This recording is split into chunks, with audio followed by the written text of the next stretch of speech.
Marcus Webb pressed the industrial mop across the marble floor of Chase Global Tower's 22nd level, his reflection ghosting beneath him in the polished stone.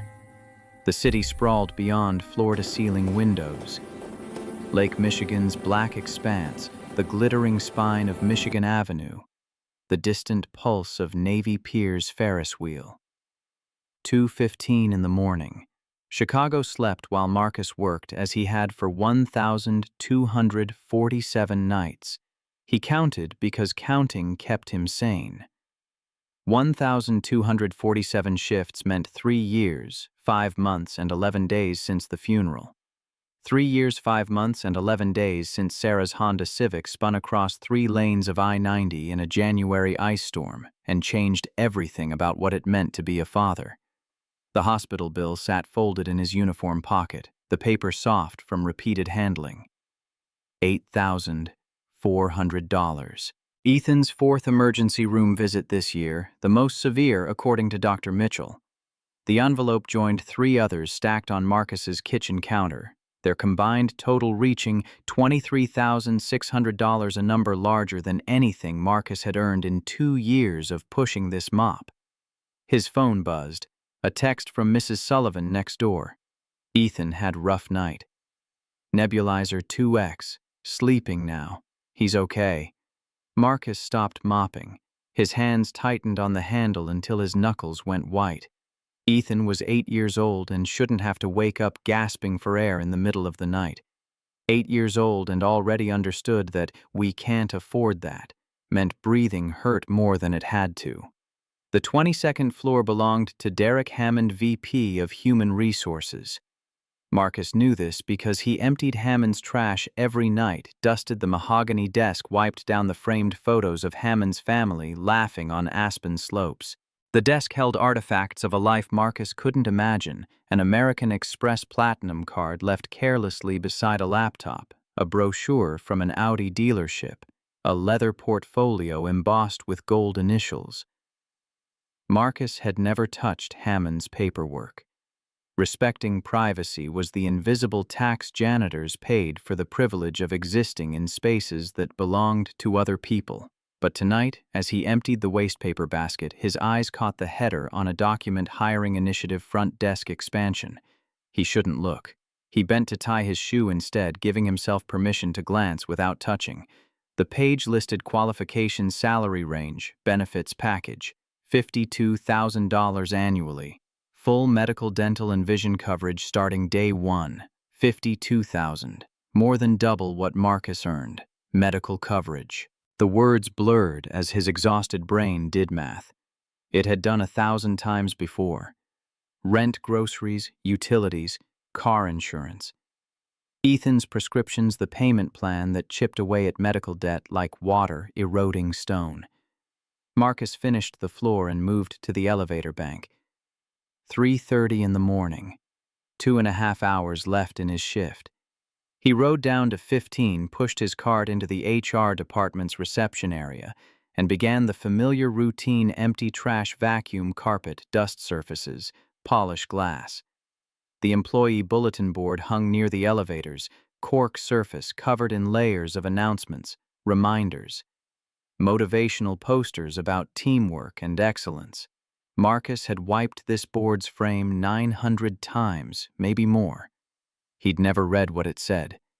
Tonight, Derek Hammond stood before it, attaching a fresh flyer with pushpins.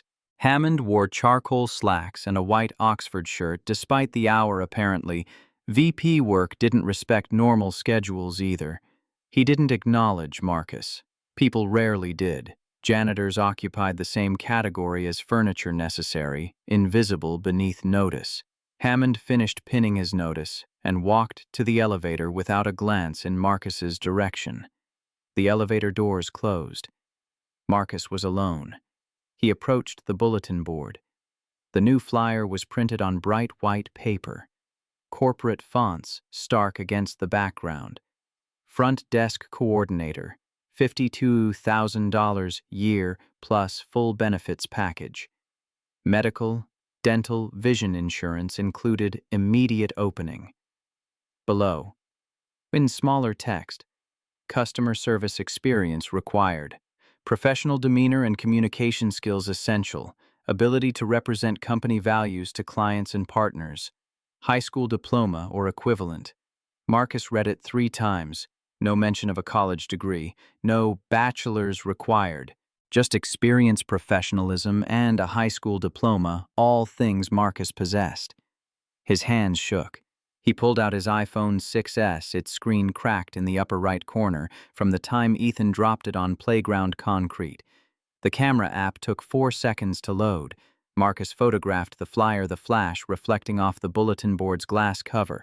In that reflection, he saw himself a 35-year-old man in navy blue custodial uniform, dark circles beneath his eyes from years of inverted sleep schedules, shoulders slightly hunched from 3.5 years of bending over mops and vacuum cleaners. Behind him, the empty hallway stretched toward offices where people made $50,000, $80,000, $100,000, and never thought twice about $8 copays or which generic medication worked almost as well as the name brand. 4 minutes and 30 seconds passed before Marcus moved. He counted them. When your entire existence balanced on a knife edge between keeping your head above water and drowning in debt, you counted everything. Seconds. Dollars. Breaths. The photograph saved to his phone. Marcus pocketed the device and returned to his cart. He had 6 more offices to clean before his shift ended at 6. Marcus arrived home at 6:45, his Honda Civic's check engine light glowing its permanent accusation from the dashboard. The car had 230,000 miles and a prayer holding it together. The apartment building stood in South Loop, close enough to Ethan's elementary school that Marcus could walk his son there on mornings when the Civic refused to start. $950 a month for 1 bedroom, a combined living room and kitchen, and a bathroom barely large enough to turn around in. The cheapest place Marcus could find that didn't require Ethan to change schools. He unlocked the door quietly. Ethan slept in the bedroom, the only bedroom. Marcus had claimed the sofa bed 3 years ago and never questioned the arrangement. Fathers slept where there was space left over. The nebulizer sat on Ethan's nightstand, the mask still damp from its 2:15 usage. Marcus picked it up, rinsed it in the bathroom sink, set it to dry. His son's breathing came steady now, the wheeze that had terrified Marcus for years, finally absent. Symbicort would fix that permanently, Dr. Mitchell had said. $340 a month without insurance, $30 to $50 with coverage. The laptop lived on the kitchen table, a Dell so old it took 4 minutes to boot. Marcus made coffee in the French press Mrs. Sullivan had given him last Christmas, cheaper than the Keurig pods everyone else used, and opened Microsoft Word while the machine hummed to life. A cover letter. How many years since he'd written one? The cursor blinked expectant and judgmental. Dear hiring manager, I am writing to apply for the front desk coordinator position. I have 8 years of experience in hospitality and delete. Too generic. It sounded like every template on the internet, soulless and interchangeable.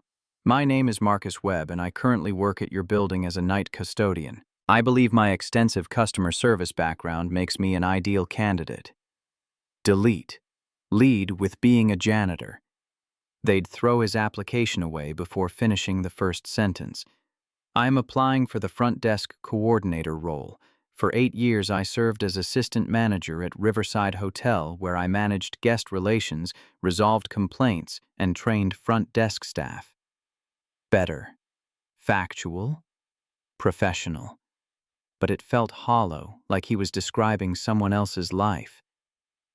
7 o'clock. Ethan's alarm would sound in an hour. Marcus saved the document and stared at the cursor. His head ached from lack of sleep. His eyes burned, and every word he typed felt wrong, either too desperate or not desperate enough. Footsteps in the hallway. Ethan appeared, rubbing his eyes, his Iron Man pajamas wrinkled from restless sleep. The boy stopped in the doorway and coughed, the sound wet and thick. Marcus was already moving, reaching for the nebulizer before Ethan's second cough finished. Ethan sat at the table without being asked, the routine so familiar it required no discussion. Marcus poured the saline solution, attached the mouthpiece, switched on the machine. White mist poured out, and Ethan breathed it in with the practiced patience of someone who'd done this 1,000 times. Ethan's eyes found the laptop screen. The cover letter document sat open, the header visible, application for front desk coordinator position. The boy's eyes widened. He couldn't speak with the nebulizer mask on, but his gaze asked the question clearly enough. Marcus sat beside him. "I'm applying for a new job, day shift, better pay." Ethan's eyebrows rose. He gestured at the laptop, then at himself, a question. "Front desk at the building where I work now. If I got it." Marcus stopped himself from making promises he couldn't keep. "If they gave me an interview, it would mean health insurance. Real insurance. The kind that covers your medicine." Ethan went still. The nebulizer hissed its rhythmic fog. 15 minutes of breathing treatment, and the boy understood exactly what insurance meant, because children growing up with chronic illness learned the vocabulary of adult failure early. When the timer dinged, Ethan removed the mask. His voice came hoarse but clear. "They'll hire you, Dad. You're the best." Something cracked inside Marcus's chest. Ethan said it with such certainty, such absolute faith, as if being a good person naturally led to good outcomes. 8 years old, and he still believed the world was fair. Marcus pulled his son close. "Thank you, buddy. How about Eggo waffles for breakfast?" Ethan nodded, already reaching for the TV remote. Cartoons filled the small apartment with noise that felt like normalcy. Marcus returned to the laptop. He had 90 minutes before he needed to drive Ethan to school. 90 minutes to create a document that would convince strangers he deserved a chance. He wrote 7 drafts. Each one felt wrong in a different way. Too confident, too meek, too detailed, too vague. Finally, at 8:43, he settled on something that felt true. "I am writing to apply for the front desk coordinator position at Chase Global Corporation. For 8 years, I served as assistant manager at Riverside Hotel, where I managed guest relations for a 200-room property, resolved customer complaints with a 95% satisfaction rate, and trained 23 front desk staff members. I handled high-pressure situations, including VIP guests, billing disputes, and emergency scenarios with professionalism and calm. For the past 3 years, I have worked night shift at Chase Global Tower. During this time, I have gained comprehensive knowledge of building operations security protocols and the needs of your corporate clients and partners. I understand the rhythm of this company and the standards of service it requires. I am detail-oriented, reliable, and committed to representing organizations with integrity. I believe my combination of customer service expertise and familiarity with Chase Global makes me uniquely qualified for this role. Thank you for your consideration. Sincerely, Marcus Webb." He read it 6 times. Attached his resume, 1 page, listing 8 years at Riverside Hotel and 3 years in building operations night shift. A euphemism, but not a lie. 9:47. His cursor hovered over the submit button. Marcus thought about Ethan asking last week when they could afford the good inhaler.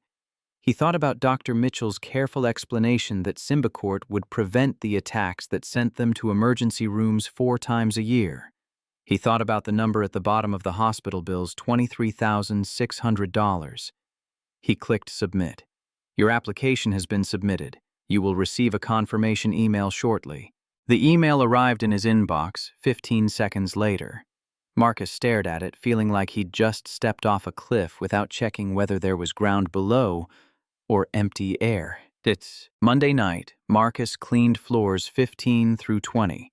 He checked his email 14 times during his shift. No response. Tuesday afternoon, he took Ethan to Northwestern Memorial for a follow-up appointment. Dr. Mitchell examined Ethan's lungs, listened with the stethoscope that had become as familiar as furniture, checked oxygen saturation levels on the finger monitor. Dr. Mitchell was 50-something with gray hair and the kind of tired eyes that came from delivering bad news to parents who couldn't afford good outcomes. He'd treated Ethan since the first attack 3 years ago, always gentle, always honest. He sat down after the exam, which was never a good sign. Standing meant quick and easy. Sitting meant complicated. Ethan's asthma is worsening. The triggers are becoming more frequent, the attacks more severe. I want to switch him to Symbicort. It's significantly more effective than the albuterol he's currently using. Marcus already knew the question that came next, but he asked anyway because not asking felt like giving up. How much? Dr. Mitchell's expression tightened with the particular discomfort of doctors forced to be insurance adjusters. $340 a month without coverage. With insurance, you'd be looking at $30 to $50 co-pays. Marcus swallowed. The motion hurt like there was a stone lodged in his throat.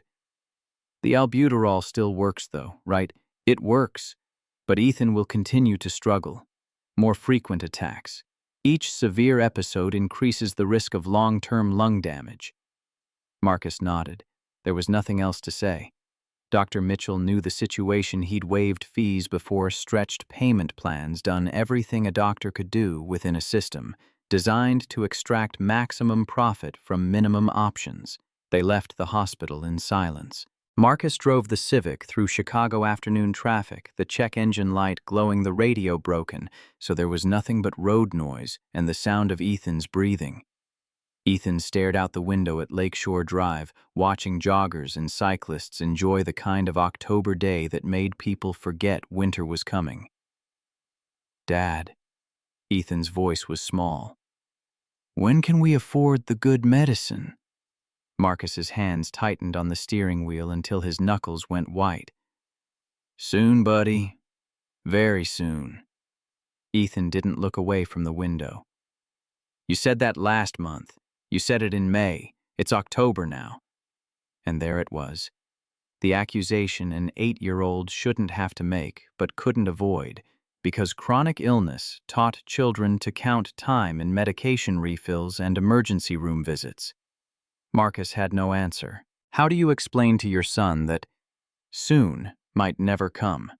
That $340 a month was the distance between breathing easy and not breathing at all, and you couldn't cross it, no matter how hard you worked. They drove home in silence. Marcus made dinner spaghetti with jarred sauce, garlic bread from the grocery store, bakery salad from a bag. Ethan ate without complaint, did homework at the kitchen table, took his evening nebulizer treatment, brushed his teeth, and went to bed. Marcus sat on the sofa and stared at his email inbox on his phone. Still nothing. Wednesday night, 11:45.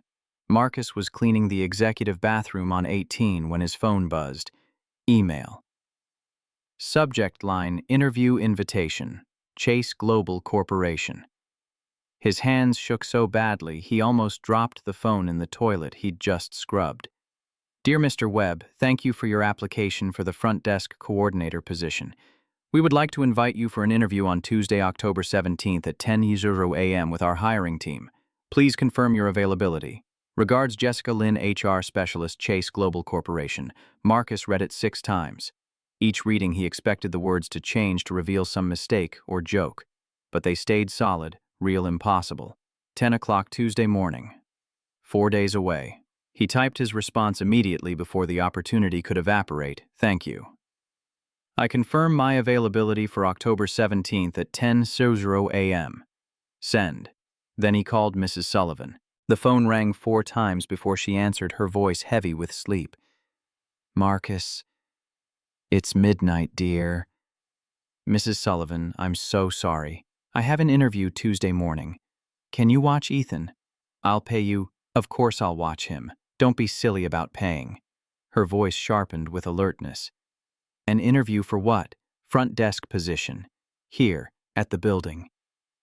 Silence on the line, the kind that felt like someone recalibrating their understanding of reality. Marcus, that's wonderful. Wait there. Don't go anywhere. She hung up. Marcus stood in the executive bathroom, mop in hand, phone still pressed to his ear, wondering if he'd just hallucinated the entire conversation. 10 minutes later, someone knocked on the 18th floor bathroom door. Marcus opened it to find Mrs. Sullivan standing there in a flower print bathrobe, her white hair in curlers holding something wrapped in dry cleaner's plastic. "How did you security let you up? Tony knows me. I bring him cookies every Christmas." She thrust the plastic-wrapped bundle at Marcus. "This was Henry's, my husband. He wore it for 40 years from his first interview at General Motors in 1965 until he retired from Ford in 2005.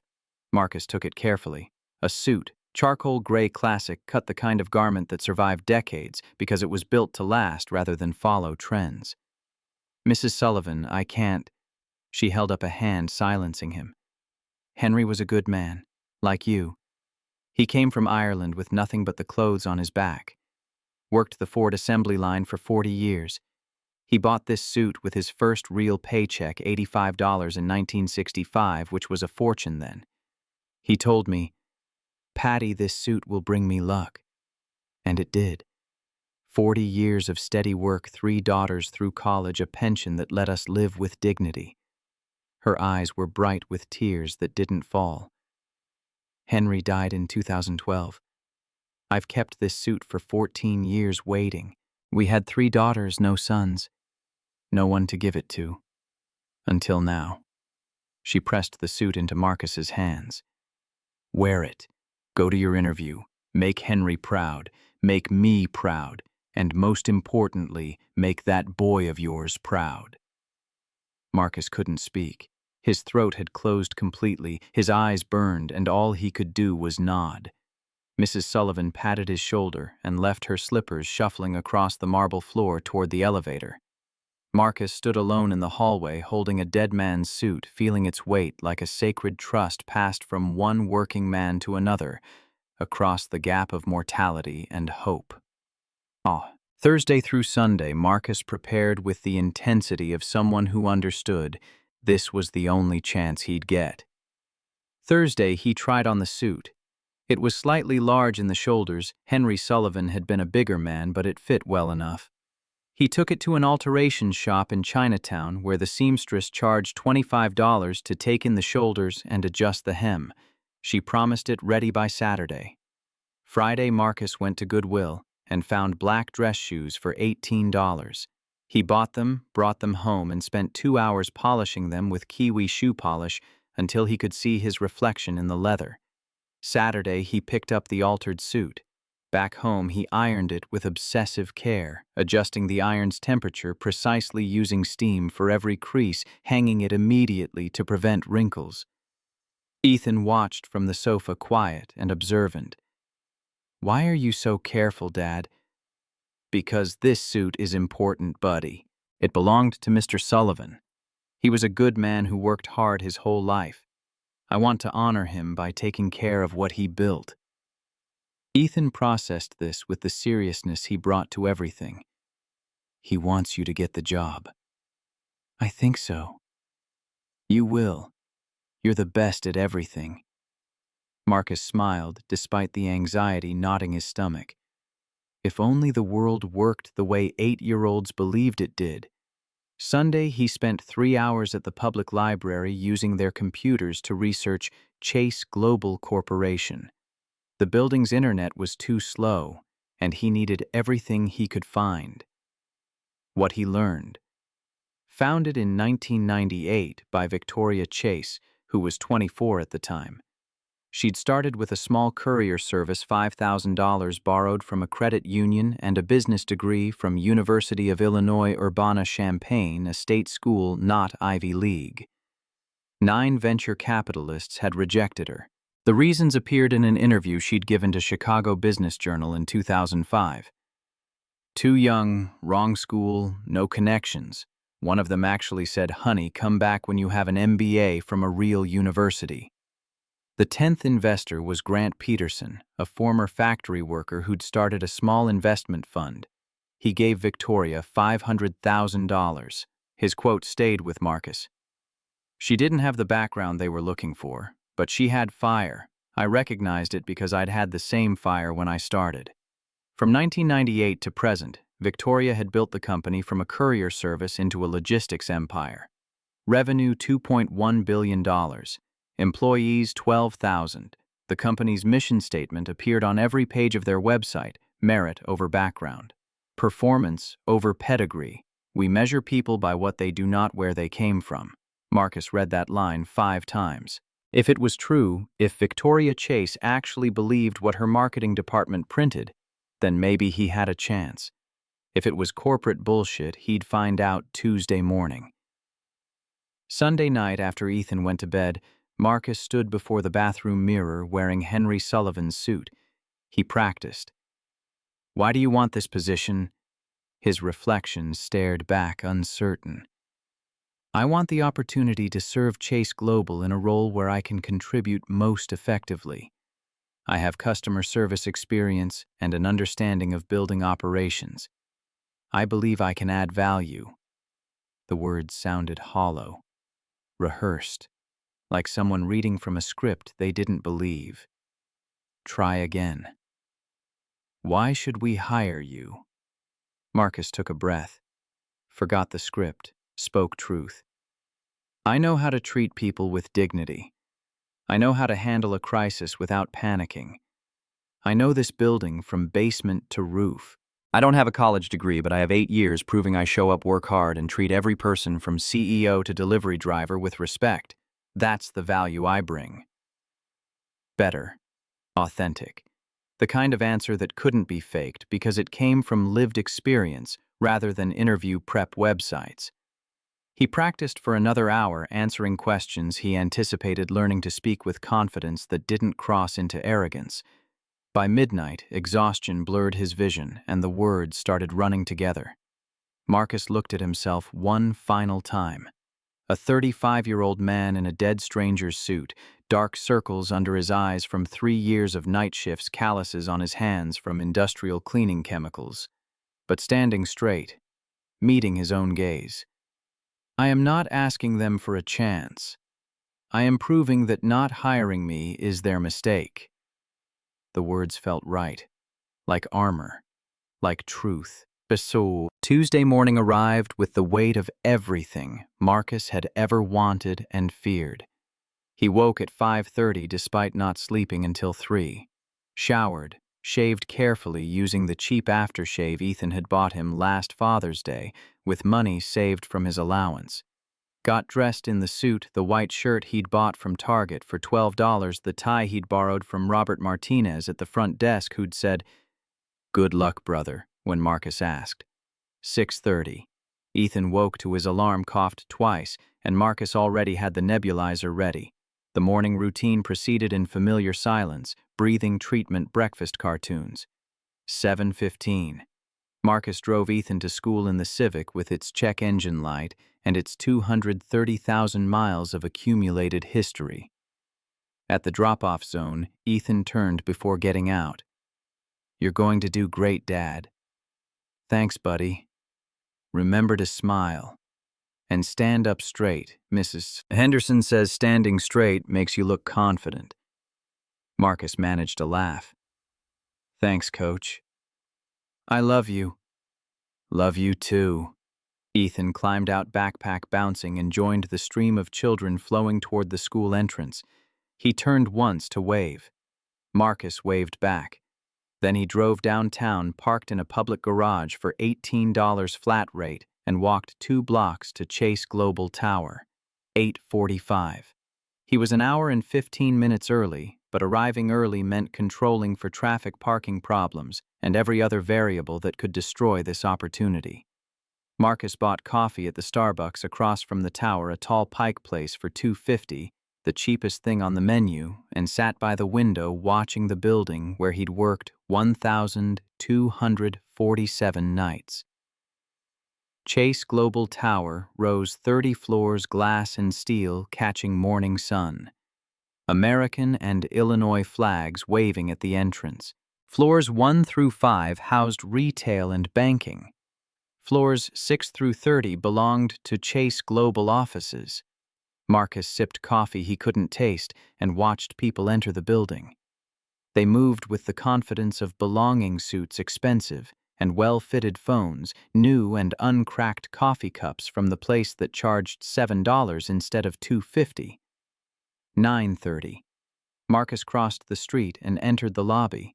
The marble floor gleamed, reflecting everything: the 40-foot ceiling with its chandelier, the security desk, the elevator banks, the directory listing companies and floors. Marcus had mopped this floor 1,000 times. Today he walked across it as someone different. Tony sat at the security desk.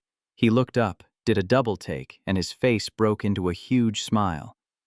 "Marcus, man, you clean up nice. What's the occasion?" "Job interview." "Tony, front desk position." Tony stood extending his hand across the desk. "No kidding, Marcus, that's amazing. You know this building better than anybody here. You got this brother."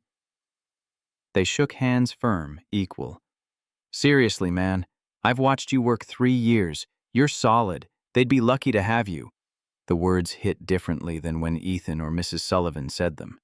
This was a colleague, someone who'd observed Marcus's work ethic rather than his relationship. Validation from someone who owed him nothing felt like oxygen. "Thanks, Tony. That means a lot. Go get 'em." Marcus rode the elevator to 15.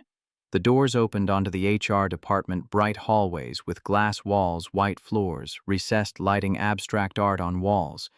The space Marcus cleaned at 2 in the morning when it was empty now buzzed with activity.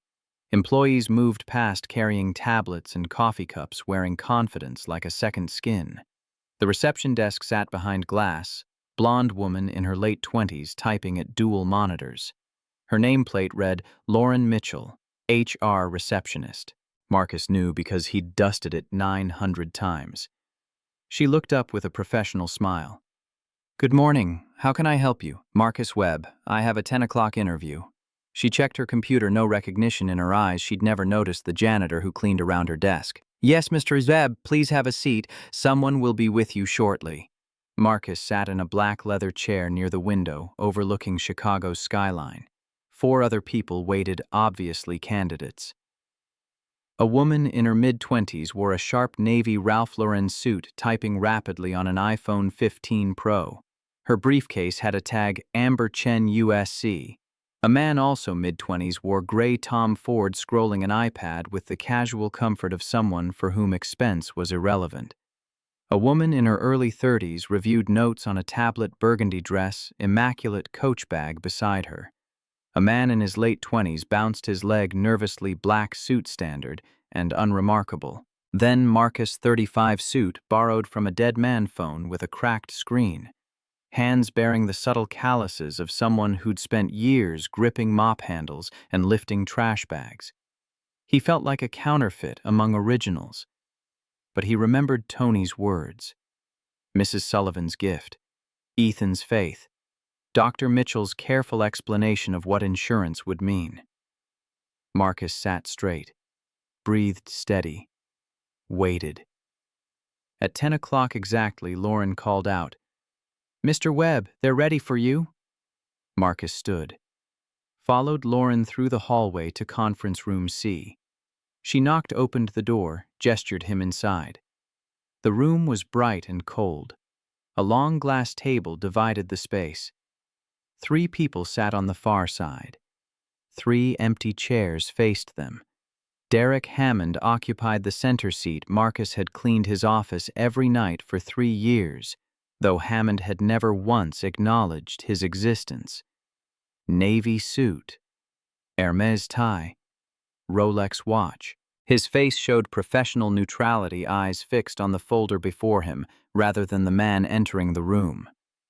To Hammond's left sat Jessica Lynn, Asian American, early 30s, charcoal suit, iPad, open expression, suggesting she'd memorized every regulation in the employee handbook.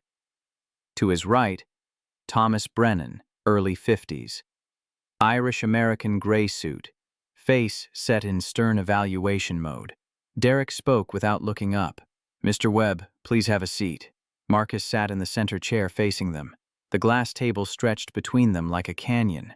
The air conditioning poured cold air from ceiling vents. Marcus felt the suit suddenly thin against his skin. Derek opened the folder, Marcus's resume, and finally looked up. His eyes scanned Marcus's face with zero recognition. 3 years of cleaning this man's office, and Marcus remained invisible. Mr. Webb, thank you for coming in.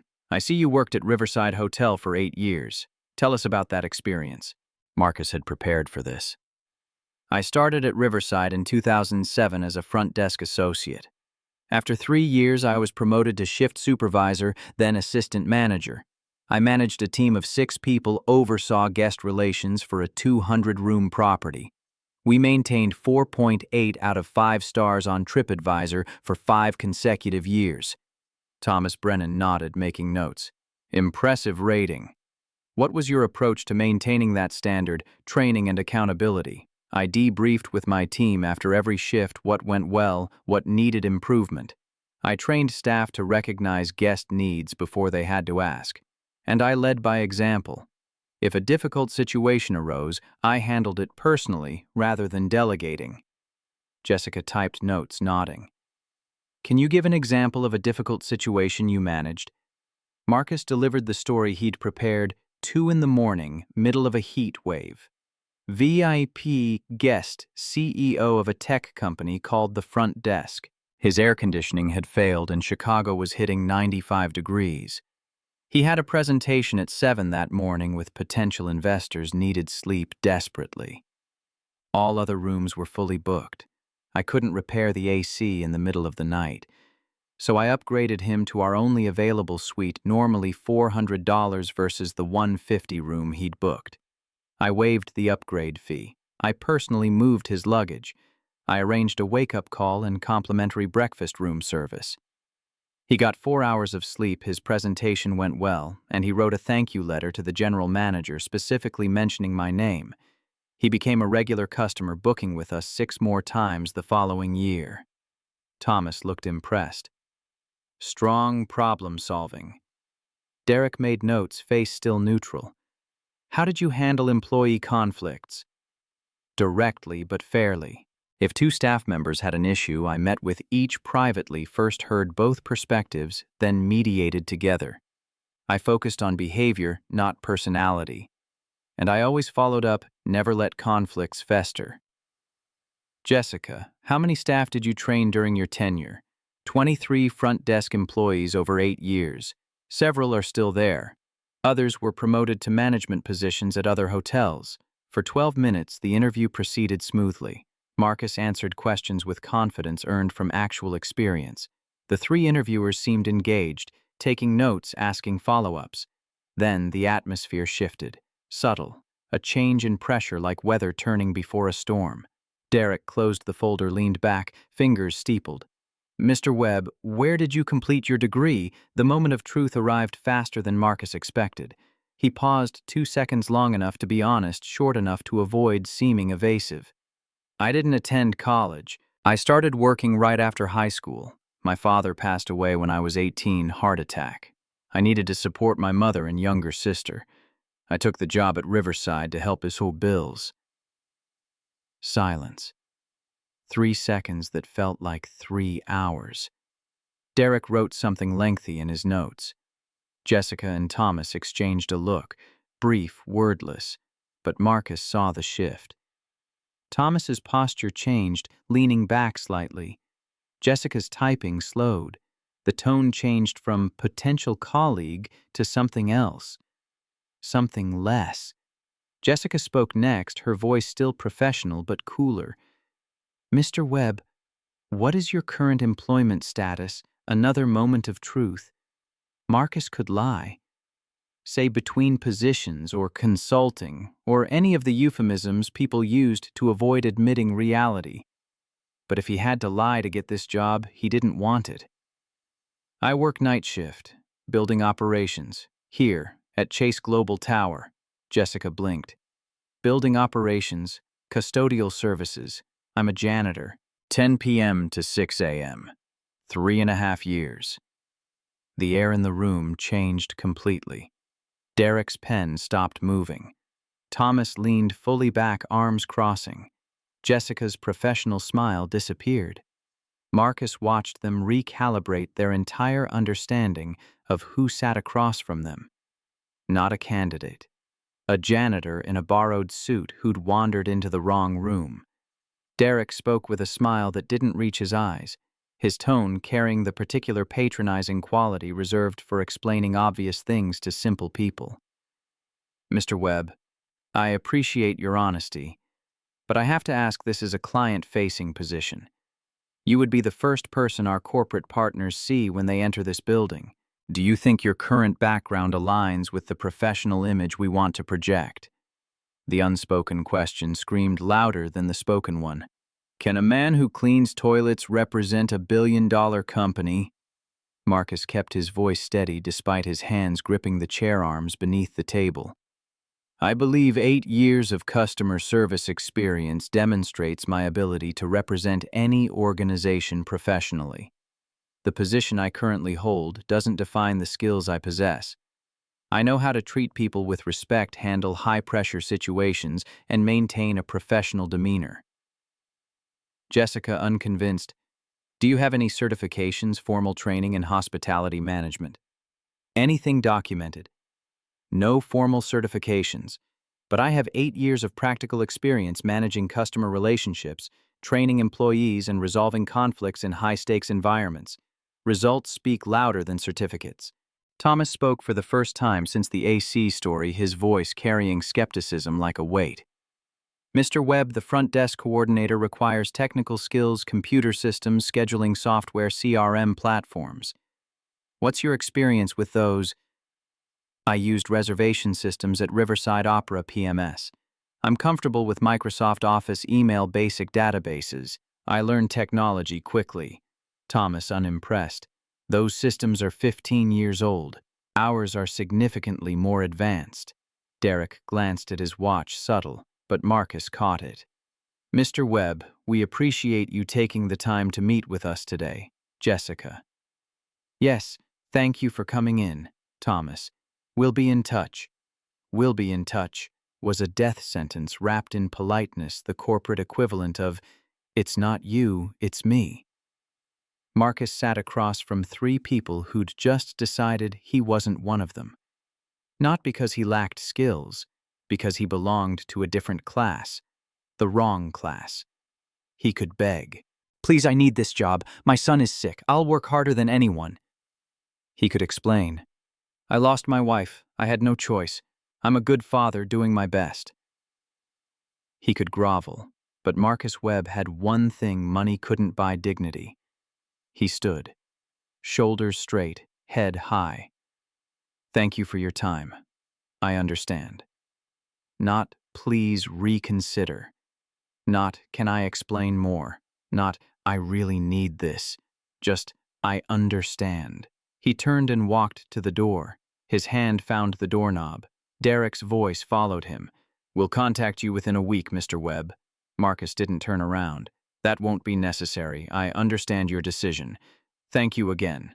He opened the door, stepped through, closed it behind him with a quiet click that sounded final as a coffin lid. In the hallway alone, Marcus allowed his hands to shake. He made them into fists, forcing them still. Then he walked toward the elevator bank. 52 steps from conference room C to the elevators. He counted each one because counting kept him from thinking about Ethan, asking when they could afford the good medicine, about Mrs. Sullivan's husband's suit hanging on his shoulders, like borrowed hope about the hospital bills stacked on his kitchen counter. The elevator arrived. He stepped inside. In the polished steel doors, his reflection showed a man in a suit that didn't belong to him, eyes marked by 3 years of night shifts, shoulders slightly hunched from years of bending over mops. A man dressed as something he wasn't. The elevator descended. Marcus closed his eyes. He'd tried. God knew he'd tried. But trying wasn't enough. It had never been enough. The doors opened at the lobby. Marcus stepped out into the vast space with its marble floors and soaring ceiling. Employees moved past briefcases, confidence belonging. A world he'd never truly enter. Tony looked up from the security desk, saw Marcus's face, and didn't say anything. just nodded with understanding that needed no words. Marcus walked toward the main entrance, glass doors with Chase Global's logo etched in them. Beyond Chicago sunlight and a city that didn't care about one man's failed hope. His hand touched the push bar. The metal was cold. He prepared to step outside, return to his car, pick up Ethan from school, resume the life he'd tried to escape. He pushed the door open half an inch. "Marcus Webb, please stop." A woman's voice, sharp, urgent, echoing across the lobby's marble acoustics. Marcus froze.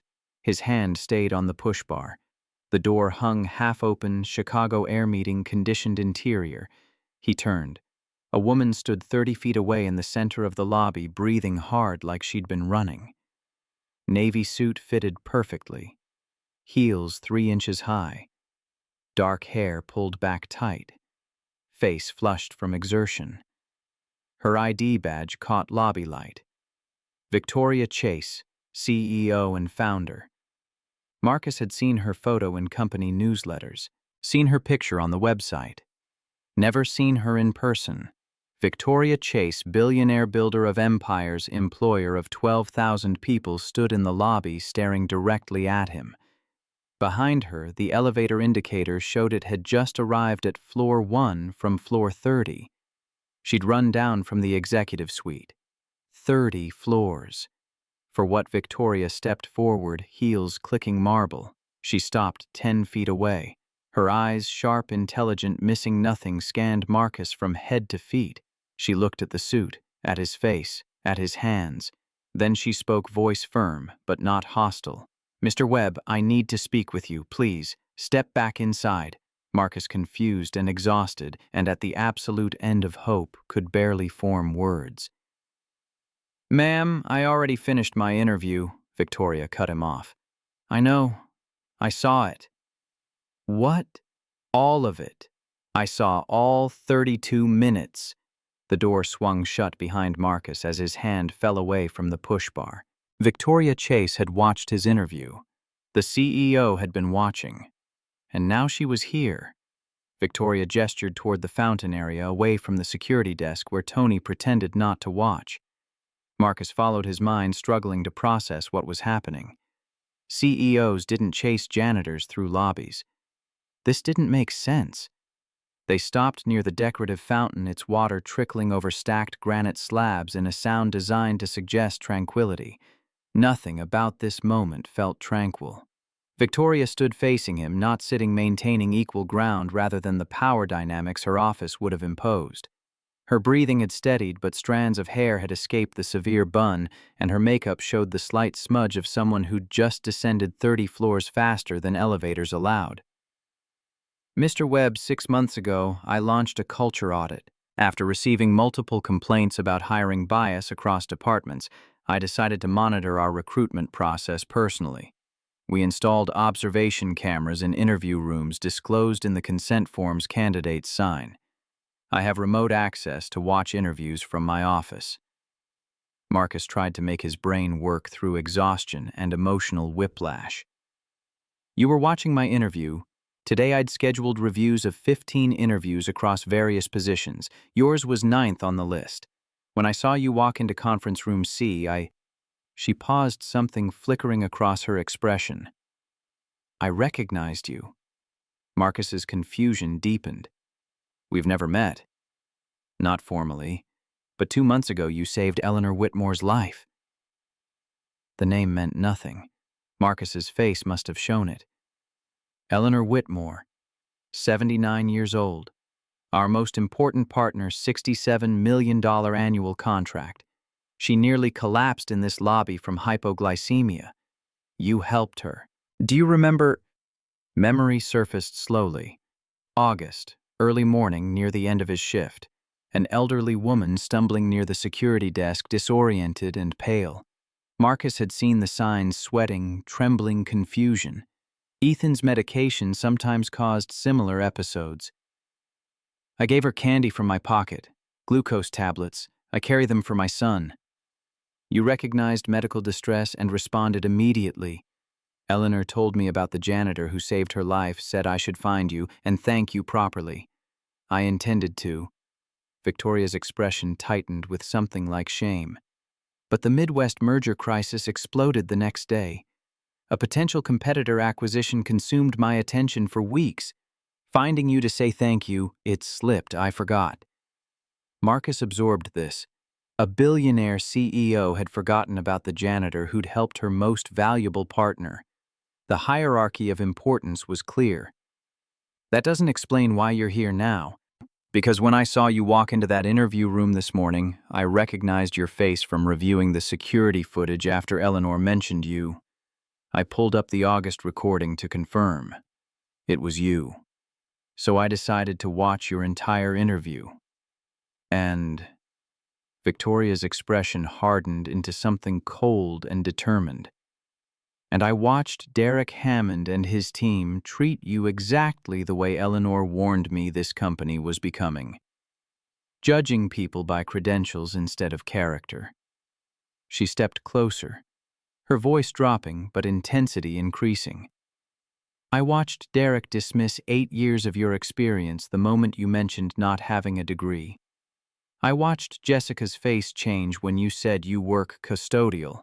I watched Thomas cross his arms and shut down. They didn't reject your qualifications, Mr. Webb. They rejected who you are, and that is unacceptable. Marcus felt his defensive walls slam into place.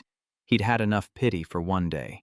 If you're offering me this job out of gratitude because I helped Eleanor, I don't want it. I don't need charity. Victoria's response came sharp and immediate. This isn't about gratitude, Mr. Webb. This is about accountability. I just witnessed my own company violate the values I founded it on. That's a system failure, and I will not let it stand. So what do you want from me? I want Derek and his team to explain themselves. I want them held accountable for bias that contradicts everything this company claims to believe. And I want you present when it happens. Marcus studied her face. Victoria Chase showed no warmth, no sympathetic smile, none of the condescending kindness people usually offered when they felt sorry for someone. She treated him like an equal wronged by an injustice that offended her sense of order. You're the CEO. You can fire them, overrule them, do whatever you want. Why do you need me here? Because if I handle this behind closed doors, nothing changes. The bias remains. But if I address it publicly in front of the person wronged, it sends a clear message that this behavior isn't tolerated. Marcus made a decision he'd probably regret. All right, I'll stay. But I want one thing clear. If you offer me anything after this, I want to earn it. No special treatment because of Eleanor. No free passes. Deal. Victoria's mouth curved into a small, genuine smile, the first warmth she'd shown. Deal. She pulled out her phone and made a call. Derek, lobby, immediately. Bring Jessica Lynn and Thomas Brennan with you. Derek's voice carried through the phone, confused and wary. Ms. Chase, I'm in the middle of... Now, Derek. She ended the call. Marcus's stomach knotted. Whatever happened next would determine whether he'd burned his bridges completely or found a path forward. Neither option felt safe. 3 minutes later, the elevator chimed. Derek, Jessica, and Thomas emerged, their expressions ranging from confused to apprehensive. They scanned the lobby and spotted Victoria standing with Marcus near the fountain. Derek's eyes widened slightly, seeing Marcus still present. He led the other two across the marble floor, their footsteps echoing in the vast space. Derek addressed only Victoria, his professional smile carefully in place. Ms. Chase, is there a problem? Yes. I need you to explain why you rejected Mr. Webb. Derek glanced at Marcus, then back to Victoria, choosing his words with visible care. We determined he didn't meet the qualifications for the position. Be specific. Which qualifications exactly? He lacks a college degree and formal hospitality training. Does the job posting require a degree? Silence stretched for 3 seconds. Jessica jumped in, her voice carrying defensive undertones. Not explicitly, but we determined a degree was preferable for someone in a client-facing role representing our company image. Victoria cut her off mid-sentence. Who determined that? Show me in writing where that standard exists in our hiring policy. Jessica's mouth opened, then closed. No answer came. Victoria turned to Thomas. You manage front desk operations. Does Robert Martinez have a college degree? Thomas shifted his weight, uncomfortable under scrutiny. No, ma'am. How long has Robert worked for us? 6 years. His performance reviews? Thomas's voice dropped quieter. Excellent. Consistently excellent. Victoria pivoted back to Derek. So we have a current employee without a degree performing excellently in an essentially identical role. Yet the three of you rejected Mr. Webb, who has 8 years of hotel management experience. Explain the logic. Employees passing through the lobby slowed their pace, pretending not to listen, while their attention fixed on the scene unfolding near the fountain. Marcus felt their eyes on him, felt the weight of being made into a spectacle. Derek attempted to regain control. Ms. Chase, with respect, hiring decisions involve multiple factors: culture fit, professional presentation. Victoria's voice dropped to ice-cold precision, each word landing with the force of a gavel. Let me be very clear, Derek. Culture fit and professional image are not code words for class discrimination in this company. Mr. Webb has more customer service experience than half our front desk team. He knows this building better than most executives. The only thing he lacks is a credential you didn't require and a background you decided doesn't look right. That's bias. And it stops right now. Derek's face flushed red. Jessica stared at her iPad. Thomas's jaw clenched tight enough to crack teeth. Marcus stood watching 3 people who'd dismissed him 40 minutes ago squirm under public correction. Vindication felt less satisfying than he'd imagined. Mostly, it just felt exhausting. Jessica tried one more defense. Ms. Chase, we were following standard evaluation practices. Then the practices are broken. I'll address that systemically. But right now I'm addressing this specific case. Victoria paused, letting her words settle. I'm overturning the decision to reject Mr. Webb. He deserves a fair evaluation, one not clouded by assumptions about his background. Derek started to protest. Ms. Chase, I don't think. The decision is final. Not open for discussion. Victoria turned to Marcus. Mr. Webb, I need to speak with you privately about next steps. Are you willing? Yes, ma'am. Good. She looked back at Derek and his team. You're dismissed. The 3 of them stood frozen for a moment, disbelief painted across their faces. They'd just been publicly reprimanded by the CEO in front of the person they'd rejected and anyone else within earshot. Derek nodded stiffly. Jessica and Thomas followed him back toward the elevators without a word. As the elevator doors closed, Marcus caught Derek's expression through the gap. Humiliation mixed with anger that would curdle into resentment. Marcus spoke quietly. They're going to hate me. Possibly, but they'll respect the process, and that matters more than whether they like you. Victoria led Marcus to a private elevator bank requiring key card access.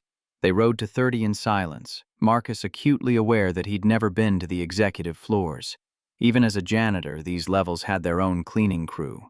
The elevator opened onto plush carpet, mahogany walls, abstract art pieces that probably cost more than Marcus earned in a year. The atmosphere whispered money and power in every detail.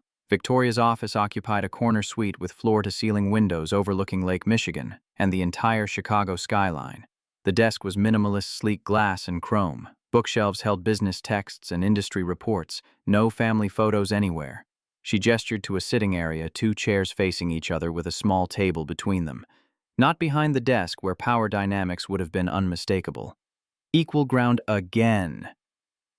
They sat. Mr. Webb, I need to be honest with you. I cannot put you into the front desk position immediately. Marcus had expected this. I understand. No, you don't. Not because you can't do the job, because it wouldn't be fair to you. She leaned forward slightly. If I override Derek completely and place you there tomorrow, you walk into a hostile environment. Derek resents being corrected. Jessica and Thomas will see you as a charity case. Other front desk staff will hear rumors. They'll undermine you at every opportunity. You'll fail not because you lack ability, but because you lack support. So what are you offering? An 8-week intensive training program. You'll work with Claire Donovan, our training director. She ran front desk operations at the Ritz-Carlton, Chicago for 15 years before I recruited her. She'll teach you our systems, you'll shadow our best employees, and you'll prove yourself through performance nobody can question. And during those 8 weeks, you'll be paid at an annual rate of $54,000 prorated daily. Full health insurance starts immediately, medical, dental, vision. Coverage for you and Ethan. Marcus's breath caught at hearing his son's name. She knew. Of course she knew. His voice came carefully controlled. How do you know my son's name? Victoria showed no apology for the invasion. After Eleanor mentioned you, I had HR pull your file. I saw a pattern. You request schedule flexibility around school hours. You've called out sick exactly 4 times in 3 years, all dates matching Ethan's emergency room admissions according to insurance claims filed. You're not just a good employee who happens to have a child. You're a devoted father making impossible choices every single day. Marcus felt the walls he'd built start to crack. Why are you doing this, Shilly? Victoria stood and walked to the window, her back to Marcus. Silence stretched for 10 seconds. When she spoke, her voice carried something Marcus hadn't heard before: vulnerability. 18 years ago, I was 24 with a business degree from University of Illinois. Not Ivy League, no connections, no family money, just a business plan for a courier company and $5,000 from a credit union loan. I pitched to 9 venture capitalists. All of them said no. The reasons, she turned to face him: too young, no pedigree, wrong school, insufficient experience. One of them literally told me, honey, come back when you have an MBA from a real university. Marcus saw pain in her eyes, 18 years old, but still fresh, still capable of drawing blood. The 10th investor was Grant Peterson, a former factory worker who'd built a small investment fund. He gave me $500,000. Do you know what he said? Marcus shook his head. You don't have the background they're looking for, but you have fire. I recognize it because I had the same fire when I started. Don't let them tell you you're not good enough. Victoria's expression hardened into determination. I built this company on one principal: merit over background, performance over pedigree. I will not let it become the kind of place that rejected me. I won't let Derek's bias become our culture.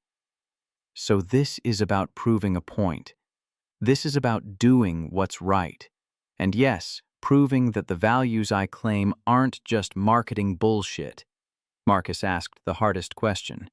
What if I fail the training program? Victoria didn't hesitate. Then you return to your night shift position. You're no worse off than you are right now, but I don't think you'll fail. How can you be sure? Because I've been watching you for 2 months, not just that 32-minute interview. After Eleanor mentioned you, I occasionally reviewed security footage. The janitor who organized cleaning supplies by building zones to optimize efficiency. That was you. The person who reported the loose stair railing on floor 12 before anyone tripped you. You see systems, Mr. Webb. You solve problems people don't notice exist. That's rare. Something shifted in Marcus's chest, not quite hope, but the ghost of it. The possibility that maybe, just maybe, someone saw him as more than the sum of his circumstances. When do I start? Monday, 8 a.m. HR will process paperwork Friday. Insurance becomes active immediately. You can pick up Ethan's prescription this weekend. Marcus's voice cracked slightly despite his best effort to control it. Symbicort, $340. The doctor said he needs it. Victoria's expression softened just enough to be human. With our insurance, it's a $30 copay. I suggest you get it before Monday so Ethan breathes easier this weekend. Marcus couldn't speak. He could only nod. Victoria extended her hand. Welcome to Chase Global, Mr. Webb. Officially this time. Marcus shook firm, equal sealing something that felt like a covenant rather than a contract. Marcus picked up Ethan from school at 3:15, saying nothing during the drive home. Ethan sensed something and asked the question carefully. "Dad, did the interview go okay?" Marcus kept his eyes on the road. "It's complicated, buddy." "That means no right." "Not exactly. Let's talk at home."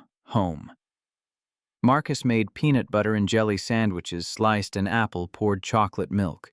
They sat at the kitchen table that had witnessed 1,000 meals and almost as many conversations about things an 8-year-old shouldn't have to think about. "The interview didn't go the way I hoped. They said no, they thought I wasn't the right fit." Ethan's face fell, trying not to show disappointment and failing. "Oh. But something happened after. The CEO, the person who runs the entire company, she saw the interview. She said what they did was wrong. She's giving me something better." Ethan's eyebrows rose with cautious confusion. "Better than the job, a training program. 8 weeks learning everything about how the front desk works. If I complete it successfully, I get the position. But more important," Marcus paused, making sure his son heard this clearly, "the insurance starts right away. Tomorrow I can pick up your new medicine." Ethan went very still. His hands stopped moving the sandwich around his plate. When he spoke, his voice came out small and careful. "The Symbicort. The one Dr. Mitchell talked about." "Yes." Ethan didn't react for several seconds. Then quietly, almost to himself, "So, I won't wake up not being able to breathe anymore." The words hit Marcus like a fist to the chest. How many nights had Ethan woken up, panicking lungs, seizing fear written across his small face? How many times had Marcus held his son through an attack, feeling helpless and furious at a system that put price tags on breathing? Marcus moved his chair closer and pulled Ethan against his side. "You're going to breathe easier, I promise." Ethan leaned into his father, his small body shaking slightly, but not crying. After a minute, he pulled back with a serious expression. "Dad, what if the people at the training are mean to you because the boss made them give you a chance?" The question demonstrated an understanding of office politics that no 8-year-old should possess. But Ethan had learned early that the world operated on hierarchies and resentments. "Then I'll work twice as hard until they can't be mean anymore. I'll prove them wrong." "You promise you won't quit?" "I promise. Not for me. For you." Ethan nodded, accepting the vow. "Okay. I trust you." Monday morning, 8 o'clock sharp. Marcus arrived at the training room on floor 12, wearing Henry Sullivan's suit. He'd bought an identical second suit from Men's Warehouse outlet for $150 because he couldn't keep borrowing from a dead man. New notebook. 3 pens. Determined not to be the person who came unprepared. The training room held a conference table, whiteboard projector, and coffee station. 5 other trainees had already arrived, laptops open, coffee cups in hand, the casual confidence of people accustomed to professional environments. Amber Chen, 24. Asian American, wore a Ralph Lauren suit and carried the latest MacBook Pro. Her USC hospitality degree was probably listed on the resume she'd submitted, with the easy assumption that credentials open doors. Jake Morrison, 26, white, Cornell graduate. Tom Ford, suit, reviewing notes on an iPad with the fluid comfort of someone for whom technology was a native language rather than a learned skill. Rachel Cooper, 25, white, wore a Tory Burch suit and an Apple Watch that probably cost what Marcus paid for a month's rent. Her MBA from University of Chicago Booth School of Business suggested she was overqualified for front desk work and knew it. Michael Torres, 27, Mexican-American hotel management degree, professional demeanor, checking his phone with the practiced efficiency of someone who'd worked hospitality before. Danielle Brooks, 23, White carried a designer bag and wore expensive jewelry that whispered family money. Her Northwestern degree came with the additional credential of having a father on Chase Global's board of directors. Then Marcus, 35 State School of Hard Knocks former janitor, borrowed credibility worn like armor that didn't quite fit. They all looked up when he entered. Small nods, polite smiles, assessing eyes calculating where he fit in hierarchies they'd spent their entire lives learning to navigate. At 8 o'clock, exactly, the door opened and Claire Donovan entered. 52 years old Irish immigrant who'd come to Chicago 30 years ago, gray hair in a severe bun, navy pantsuit, military straight posture, eyes that missed absolutely nothing. She set her briefcase down and surveyed the room with the expression of a drill sergeant evaluating raw recruits. "Good morning. I'm Claire Donovan, training director. I ran front desk operations at the Ritz-Carlton, Chicago for 15 years before Ms. Chase recruited me to develop training programs here. I've trained over 200 hospitality professionals. Some now manage luxury hotels globally. Others failed out in the first week." She let that sink in before continuing. "I don't care where you came from. I don't care what degrees you have. I care about one thing. Can you do this job when the pressure's on? The guest is angry, the systems are down, and you're exhausted. Everything else is noise." Claire walked to the whiteboard and wrote in sharp, clear letters, "Excellence equals consistency under pressure. 8 weeks. You'll learn systems, protocols, crisis management, client relations. At the end, I evaluate. Pass, you get a front desk position. Fail. Thank you for your time." She scanned their faces. Questions. Silence. "Good. Let's begin." The first exercise came at 10 o'clock. Claire would play an angry client. Each trainee had to handle the situation. Grading criteria: professionalism, problem solving, empathy, composure. Amber went first. Claire adopted the persona of a furious client. "I scheduled a meeting with the CEO 10 minutes ago. Your front desk told me the wrong conference room. I missed the first 10 minutes. Completely unacceptable." Amber delivered a textbook perfect response, calm and professional. "I sincerely apologize for the confusion, ma'am. Let me escort you immediately to the correct room and notify Ms. Chase's assistant of your arrival. Would you like water or coffee while I arrange everything?" "What about the inconvenience I've suffered? I completely understand your frustration. Would you allow me to follow up after your meeting to ensure this never happens again?" Claire broke character. "Good. Professional. Technically correct." A pause. "But robotic. No genuine warmth. 7 out of 10. Jake performed next, smooth, multilingual charm, but it felt calculated.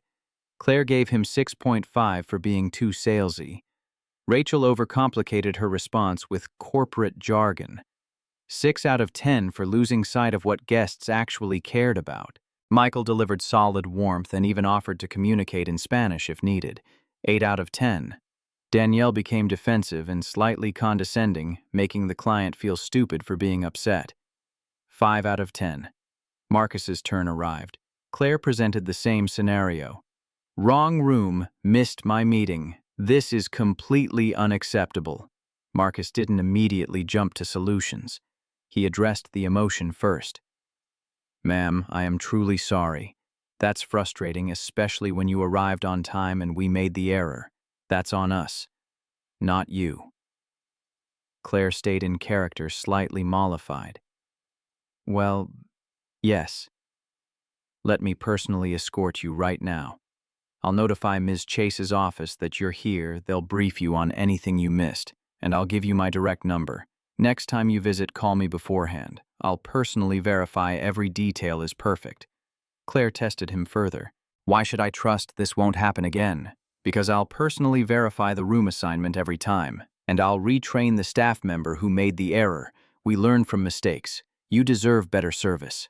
I promise you'll receive it." Claire broke character and studied Marcus for 5 seconds. You addressed the emotion before offering solutions. You took personal accountability. You transformed a complaint into an opportunity to build relationship. 9 out of 10. During lunch break, Amber approached Marcus at the coffee station with friendly curiosity. That was impressive. You worked hospitality before 8 years, hotel front desk and management. Which hotel? Riverside. South Loop? Amber didn't recognize the name. It was a 3-star property, not the luxury establishment she'd interned at. Oh, cool. Polite, but dismissive. Jake joined them. Dude, Claire loved your answer. Where'd you learn that empathy technique? Marcus gave simple truth, from dealing with people who'd been ignored too long. You listen first, solve second. Jake nodded with genuine interest. Smart approach. From across the room, Danielle's voice carried loud enough to ensure everyone heard. I heard he was literally cleaning toilets here last month. This is so awkward. Rachel, sitting beside her, shifted uncomfortably. Danielle, what? It's true. How's someone supposed to go from janitor to front desk? That's not how careers work. The room went quiet. Everyone heard. Everyone pretended they hadn't. Marcus had a choice: confront, ignore, or leave. He chose dignity. Turned to face Danielle directly, voice calm and level. You're right. It's not a typical career path. I worked custodial for 3 years to support my son after my wife died. Not glamorous, but I showed up every night, worked hard, learned this building inside out. Now I'm here. Same program as you. If that bothers you, that's your problem, not mine. He turned back to his coffee. Silence stretched thick and uncomfortable. Claire appeared in the doorway. She'd heard everything. Mr. Webb is correct. I don't care about your past jobs. I care about your performance here, and so far he's outperforming some of you. She looked directly at Danielle. Anyone who has a problem with that, the door's right there. Week 2 shifted to technical training computer systems that separated those who'd grown up with technology from those who'd learned it as adults. The CRM software ran on Salesforce scheduling, used Microsoft booking security protocols, operated through Chase Global's proprietary system. Communication flowed through Slack and Teams with protocols Marcus had never encountered. Amber navigated the interfaces like breathing. Jake moved through screens with casual mastery. Rachel already knew Salesforce from her McKinsey days. Marcus typed slowly, his fingers hunting for keys, his brain working to translate commands into muscle memory that didn't exist yet. He was comfortable with basics: email, Word, simple spreadsheets. This felt like learning a foreign language while everyone else was already fluent. The exercise came on day 8, process 10 visitor check-ins using the CRM system in 15 minutes. Results appeared on the screen Claire projected for everyone to see. Amber, 10 out of 10, finished in 12 minutes. Jake, 10 out of 10, 13 minutes. Rachel, 10 out of 10, 11 minutes. Michael, 9 out of 10, 14 minutes. Danielle, 8 out of 10, 15 minutes. Marcus, 7 out of 10, 16 minutes. Overtime. Claire spoke to him privately after class, her voice carrying neither sympathy nor condemnation, just assessment. You're behind on technical speed. I know. I'm practicing. Practice harder. You have 6 weeks remaining. That night at 11:30, after Ethan was asleep, Marcus opened his laptop and worked through the CRM simulation Claire had provided. Process a check-in. Again. Again. His fingers felt clumsy on the keyboard. His eyes struggled to track multiple screens. His brain fought against interfaces designed for people half his age. 1 o'clock in the morning. Eyes burning. Still practicing. Ethan appeared from the bedroom, rubbing his eyes. Dad, you need sleep. Not yet, buddy. I'm catching up. Ethan sat beside him on the sofa, watching the screen with serious attention. If you get sick, you can't help me. The 8-year-old logic hit home. Marcus realized his son was parenting him, worried about his father's health, the way Marcus worried about Ethan's breathing. Okay, 15 more minutes. Promise. Day 11 brought the retest. Same exercise, same time limit. Marcus had practiced every night. His fingers had memorized keystrokes. His eyes had learned screen layouts. The movements came smoother now, less thinking required. Results. Amber 10 out of 10 10 minutes. She was improving too. Marcus 10 out of 10 14 minutes and 30 seconds, just under the limit. Claire checked his work with the thoroughness of someone looking for any excuse to criticize. 0 errors. Better, but Amber's faster. Marcus felt frustration rise like bile. I'll never be as fast as her. She grew up with this technology. I didn't. Claire sat down beside him, her severity softening just enough to reveal the teacher beneath the taskmaster. Mr. Webb, you're correct. You'll never be as fast as Amber. Do you know why? Because Amber rushes. I checked her work yesterday. She made 3 small errors, wrong room assignments, typos in guest names. Small mistakes. But in hospitality, small errors become big problems. You 0 errors, every single time. You're slow because you're careful. Those are different strengths, Mr. Webb. She leaned forward, her Irish accent becoming more pronounced as her intensity increased. Don't compete to be them. Compete to be the best version of yourself. Fast with errors is useless. Thorough with consistency wins. Something clicked in Marcus's understanding. He wasn't racing against Amber's speed.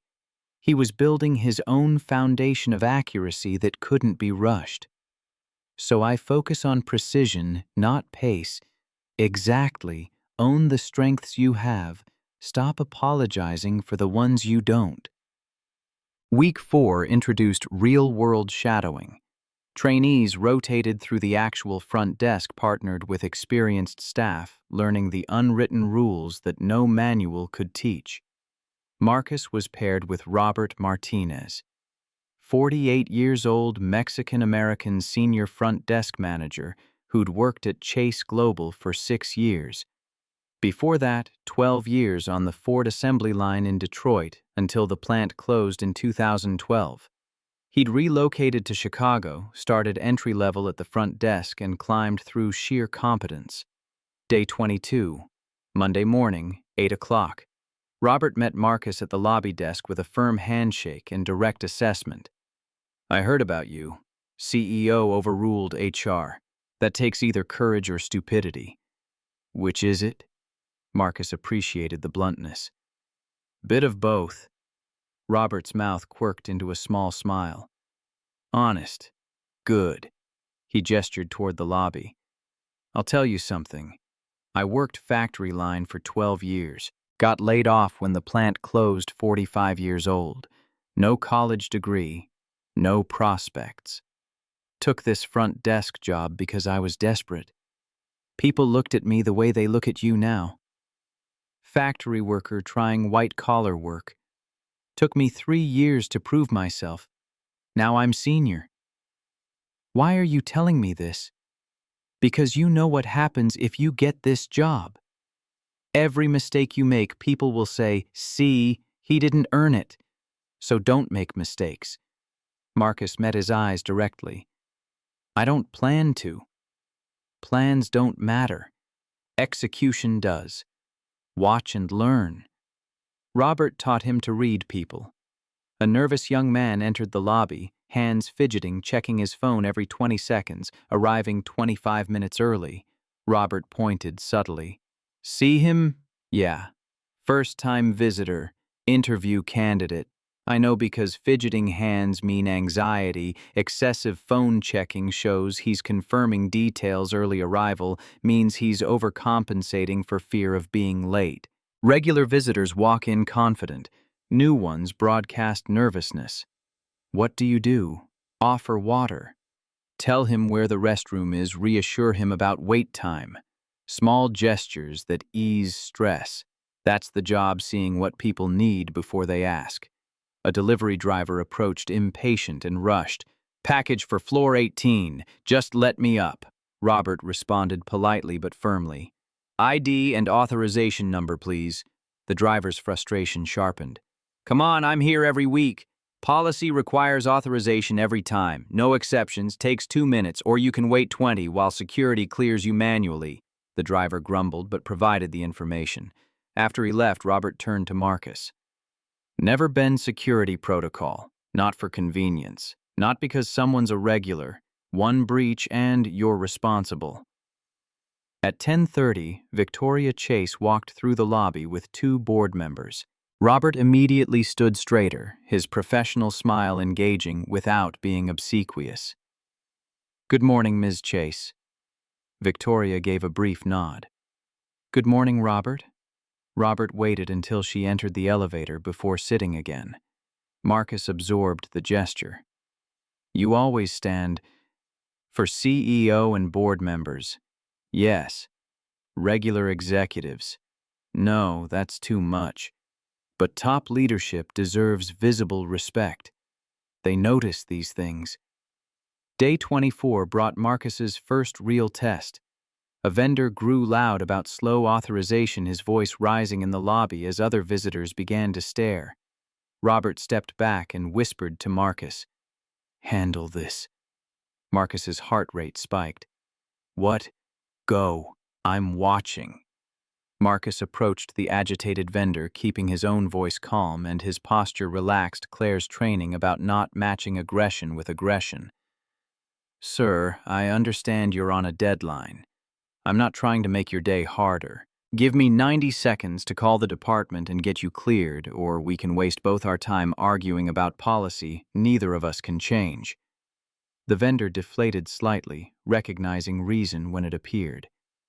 "Fine. Make the call." Marcus called obtained authorization in 60 seconds and personally escorted the man to the elevator. When he returned, Robert nodded approval. "Good. You didn't escalate. You didn't take it personally. You solved the problem. That's 80% of this job. What's the other 20? Surviving people who want you to fail. That's harder." Week 6, Day 38. Wednesday afternoon, 2:30. Marcus and Rachel were shadowing together during a particularly busy period, multiple conferences happening simultaneously, visitors streaming through the lobby, phones ringing constantly. An elderly woman entered, moving slowly, visibly disoriented. Dorothy Harper, 76, expensive wool coat, pearl necklace, the bearing of old money and established power. She was scheduled for a 3 o'clock meeting with Victoria Chase. The reception desk was overwhelmed. Rachel handled a rapid sequence of check-ins, her attention divided across 3 conversations and 2 phone lines. Marcus noticed Dorothy leaning heavily on the counter, her left hand trembling against the marble surface. Her face showed subtle asymmetry, the right side drooping almost imperceptibly. Recognition fired through Marcus's brain like alarm bells.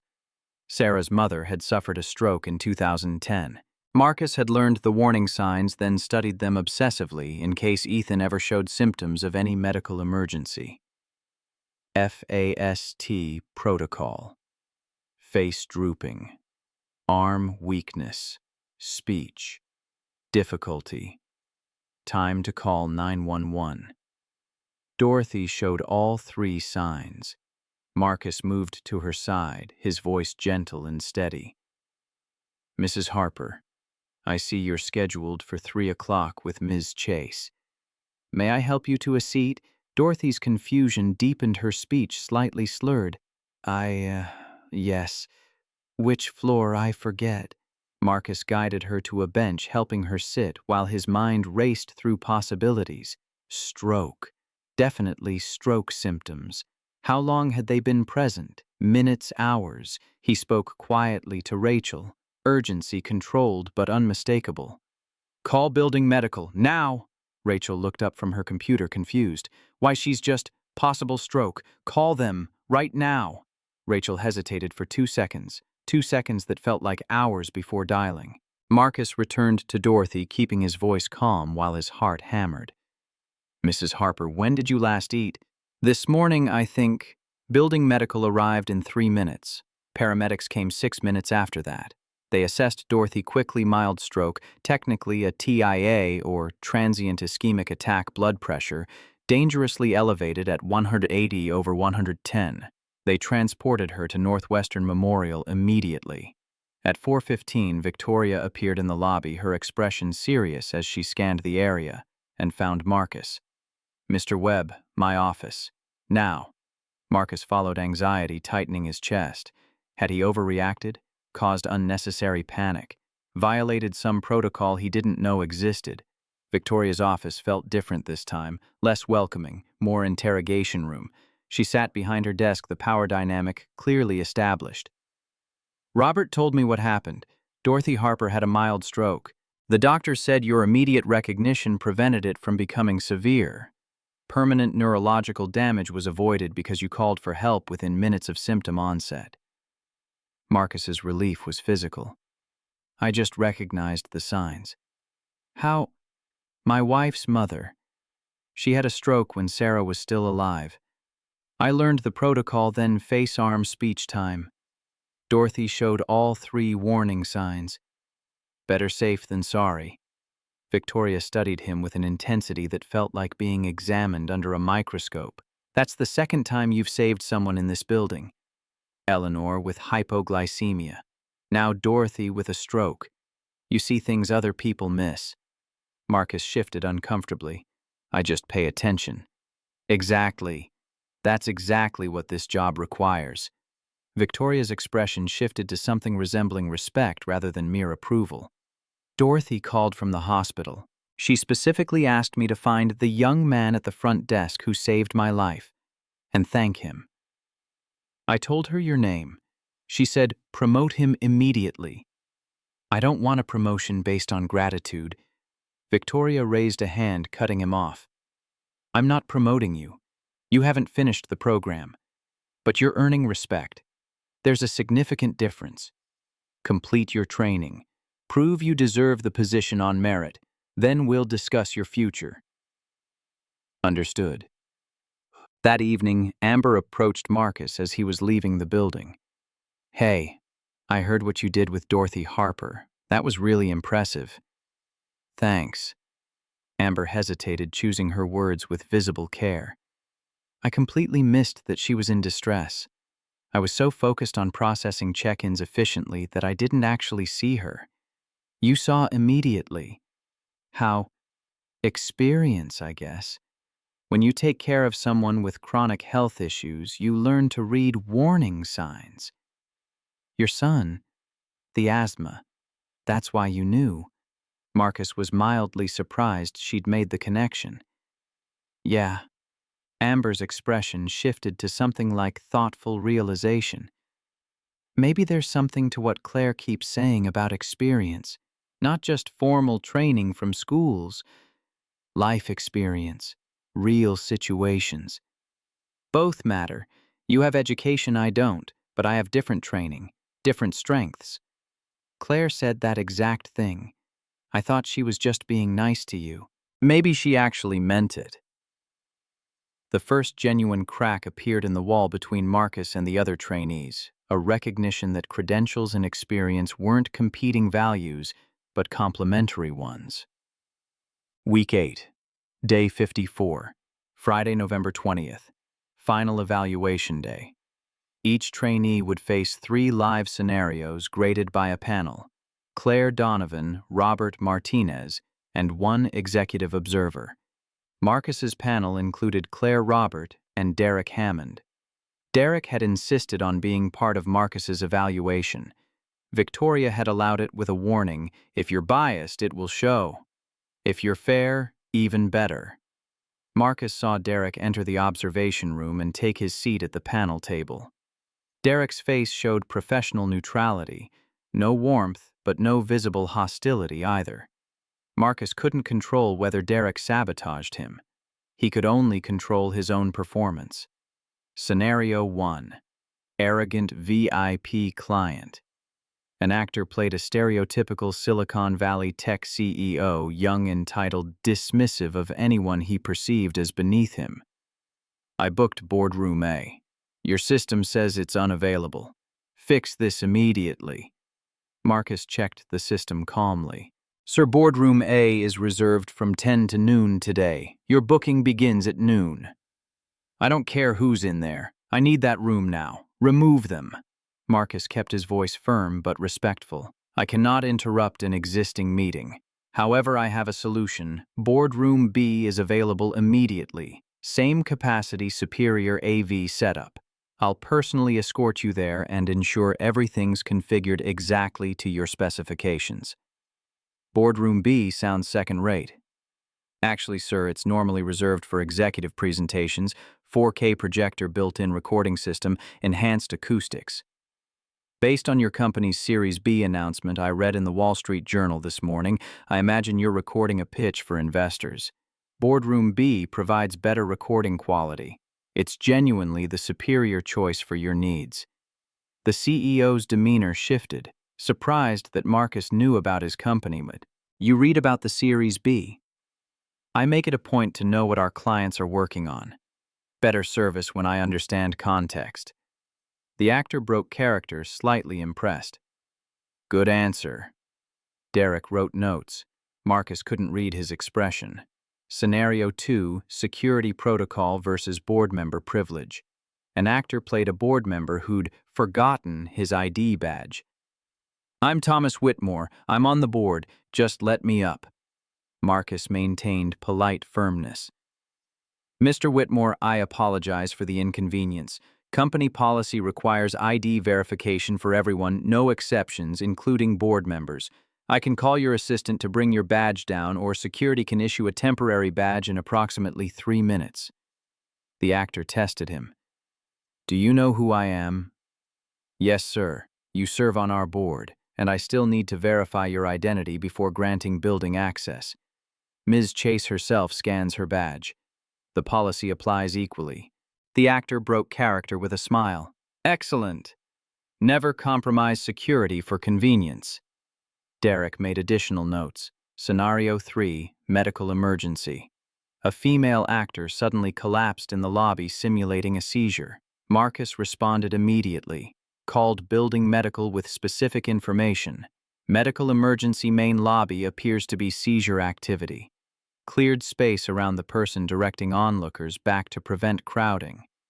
Didn't attempt to restrain the actor, correct protocol, as restraining during seizures causes injury. Spoke calmly to the person. Medical team is coming. You're safe. Timed the seizure duration on his watch under 5 minutes, typically isn't critical. Positioned the actor on her side in recovery position to prevent choking. Had Rachel standing by with water for afterward. Building medical arrived and confirmed Marcus had executed every step correctly. Claire asked the obvious question. Where did you learn seizure protocol? My son has asthma. When you're the parent of a child with a chronic medical condition, you learn emergency protocols for every possible scenario. Seizures, allergic reactions, respiratory distress, you prepare for all of it, just in case. Claire, Robert, and Derek all made notes. A 10-minute break followed. Marcus waited outside the room, heart pounding, despite his outward calm. Derek emerged and approached him in the hallway. Marcus tensed, preparing for criticism, or worse. Derek spoke with visible discomfort, his words chosen carefully. Mr. Webb, I need to say something. I don't expect you to accept this as sufficient, but I owe you an apology. Marcus remained silent, letting Derek continue. During your interview last month, I made assumptions about your capabilities based on your background rather than your actual qualifications. I saw Janitor without a degree and dismissed you. That was wrong. Why are you telling me this now? Derek pulled out his phone and showed Marcus a photo, a teenage boy in chef's whites grinning broadly at the camera. My son Brandon, 16 years old, he wants to be a chef. Doesn't want college, wants culinary school. My wife and I have been pushing him toward a business degree. Safe career, reliable income, respectability. Derek's voice carried something Marcus hadn't heard before: vulnerability. After watching you over these 8 weeks, how hard you've worked, how you've outperformed candidates with credentials I thought mattered, I realized I was doing to Brandon exactly what I did to you. Judging the path instead of the person. Marcus felt some of his defensive walls lower. Does Brandon love cooking? He's obsessed. Cooks dinner every night, experiments with recipes, watches culinary shows constantly. I've never seen him happier than when he's in a kitchen. Then why force him away from that? Derek's honesty was almost painful to witness. Fear. I'm afraid he'll struggle financially, afraid people will look down on him, afraid he won't be successful by the definition I've spent my life believing matters. Marcus spoke truth learned from 3 years of night shifts and hospital bills. Success isn't about titles or salary. It's about doing work you're good at, treating people right, and going home proud of what you accomplished. If Brandon has passion for cooking, support him. Trust me, he'll remember that support more than any college degree you could force on him. Derek absorbed this quietly. You learned that from experience, from watching my son be proud of me despite me not having a fancy job. Kids don't care about titles. They care that you show up. Derek extended his hand. Mr. Webb, I want you to know I'm recommending you for the front desk position based purely on merit. Not because Victoria pushed for it, not out of guilt, because you've earned it through performance that speaks for itself. I'll put that in writing. Marcus studied Derek's face and saw genuine contrition rather than political maneuvering. He shook the offered hand. I won't say what you did is okay, Mr. Hammond. You hurt me, but I accept your apology, and I hope you give Brandon the chance he deserves. Derek's expression showed something like relief, mixed with shame. That's more generous than I have any right to expect. Holding grudges takes energy I don't have. I save it for work. Day 56. Monday. Final review meetings. Claire called each trainee individually to deliver evaluations. The others went first. Amber Chen. Excellent technical skills. Natural warmth with clients.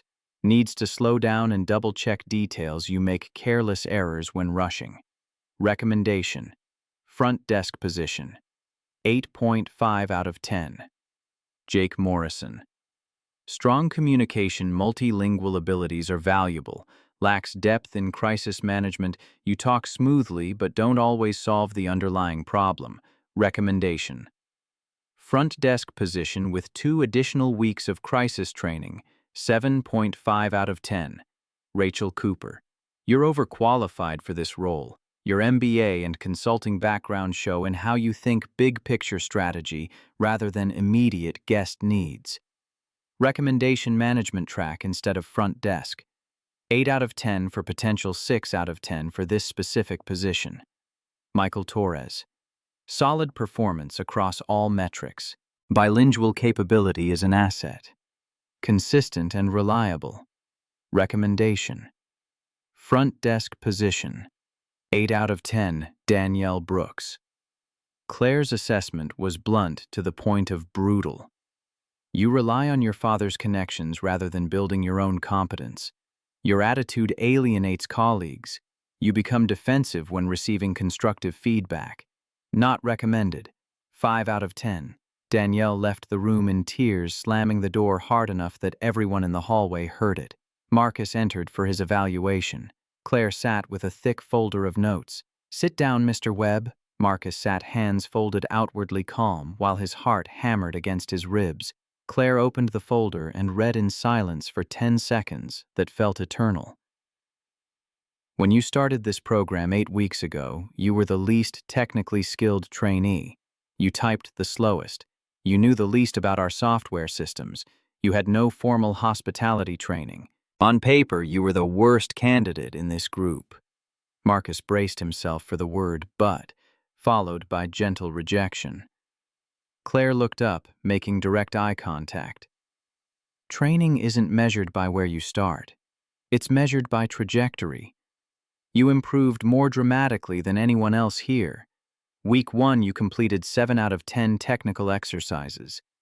Week 8, you completed all 10 with 0 errors and consistent timing. More importantly, you demonstrated qualities I cannot teach through any curriculum: situational awareness crisis. Instinct. Genuine care for people's well-being. You didn't just learn this job's procedures, you understood why the job matters. She slid a paper across the table. Marcus read the evaluation summary. Technical skills 9-10, improved from 6-10.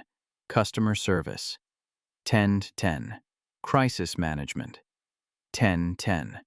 Professionalism 10-10. Team collaboration 9-10. Overall 9. 6-10. Panel scores. Claire Donovan. Recommend. Excellent. Robert Martinez. Recommend. Top tier. Derek Hammond. Recommend. Exceeded expectations. All three evaluators, including Derek Hammond, gave you top marks. I'm recommending you for immediate placement at the front desk. You start Monday, December 7th. Marcus's voice came out barely above a whisper. Thank you. Thank you. Claire's severity softened into something approaching warmth. Don't thank me, Mr. Webb. You did this. You showed up every day. You worked harder than everyone else. You proved every doubt wrong. Now go do the job. And know this, I don't give praise that hasn't been earned. You've earned every word. Monday, December 7th, 7:45 in the morning.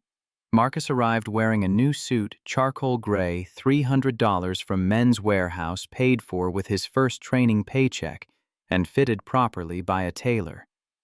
Black dress shoes polished to mirror shine. Professional haircut from an actual barber shop instead of great clips. Most importantly, Ethan's Symbicort prescription bottle sat in his briefcase. Picked up Saturday morning. Insurance copay $30. 2 days of use, and Ethan had slept through both nights without waking up gasping, the first time that had happened in 6 months. Robert Martinez waited at the front desk. Ready for this? As ready as I'll ever be. Good. Because Mondays are chaos. All weekend issues hit at once. The morning rush tested everything Marcus had learned. From 8 to 10:30, he processed 47 visitor check-ins, authorized 6 package deliveries, handled 3 phone inquiries, resolved a lost ID badge crisis, and mediated 2 conference room booking conflicts that had double-booked important meetings. He made small mistakes, sent 1 visitor to floor 12 instead of 21, caught it immediately and corrected with apologies. Misspelled a name in the system noticed during review, fixed it before the error propagated. But he corrected himself quickly, learned from each slip, didn't repeat errors. Robert observed with the critical eye of someone evaluating whether Marcus truly deserved this position. At 10:30, during a brief lull, Robert spoke quietly. You self-correct well. That matters more than perfection. At 9:30, Eleanor Whitmore entered the lobby. Late 60s elegant St. John knit suit, Tiffany pearls the bearing of old money and established connections. Slight irritation tightened her expression. She approached the desk directly. I'm here for my 9:30 with Victoria Chase. I'm 15 minutes late because your parking garage was completely full. I had to circle for 20 minutes.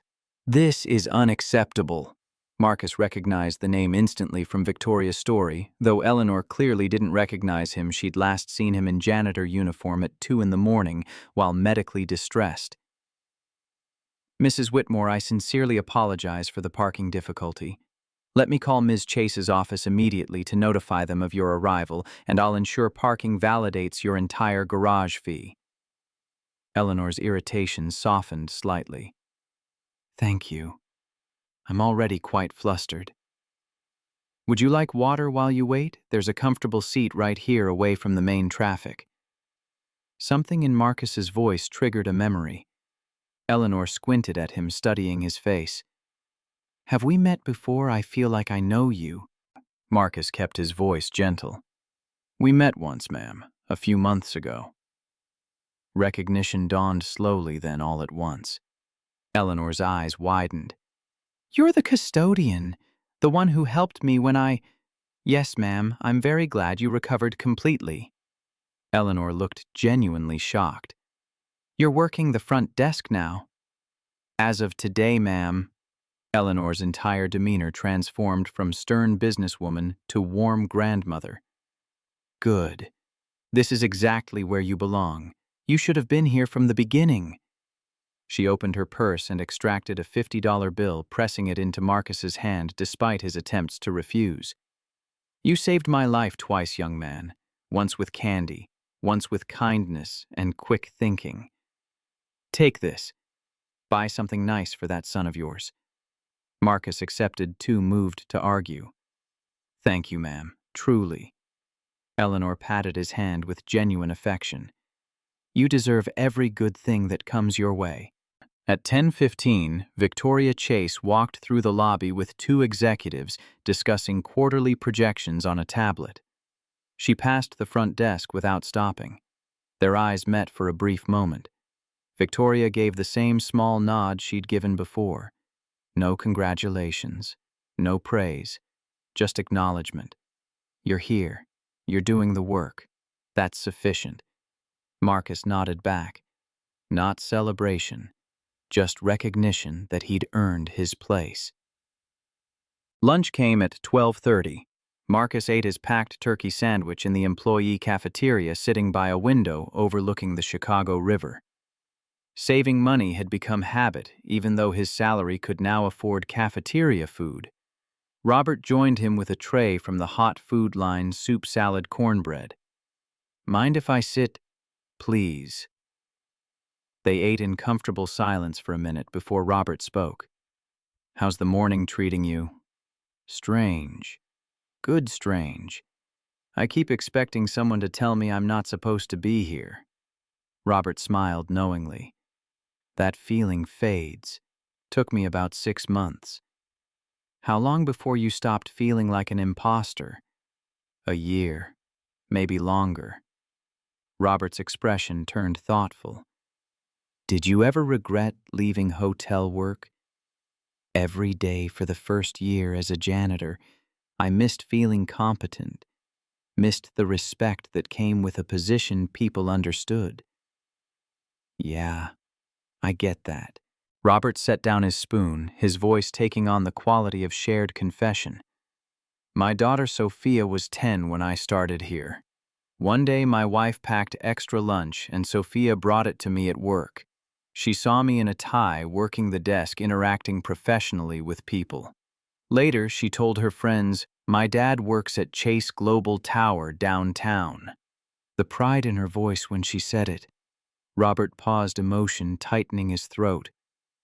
That's when I knew the job itself wasn't the point. It was Sophia seeing me as someone worth being proud of.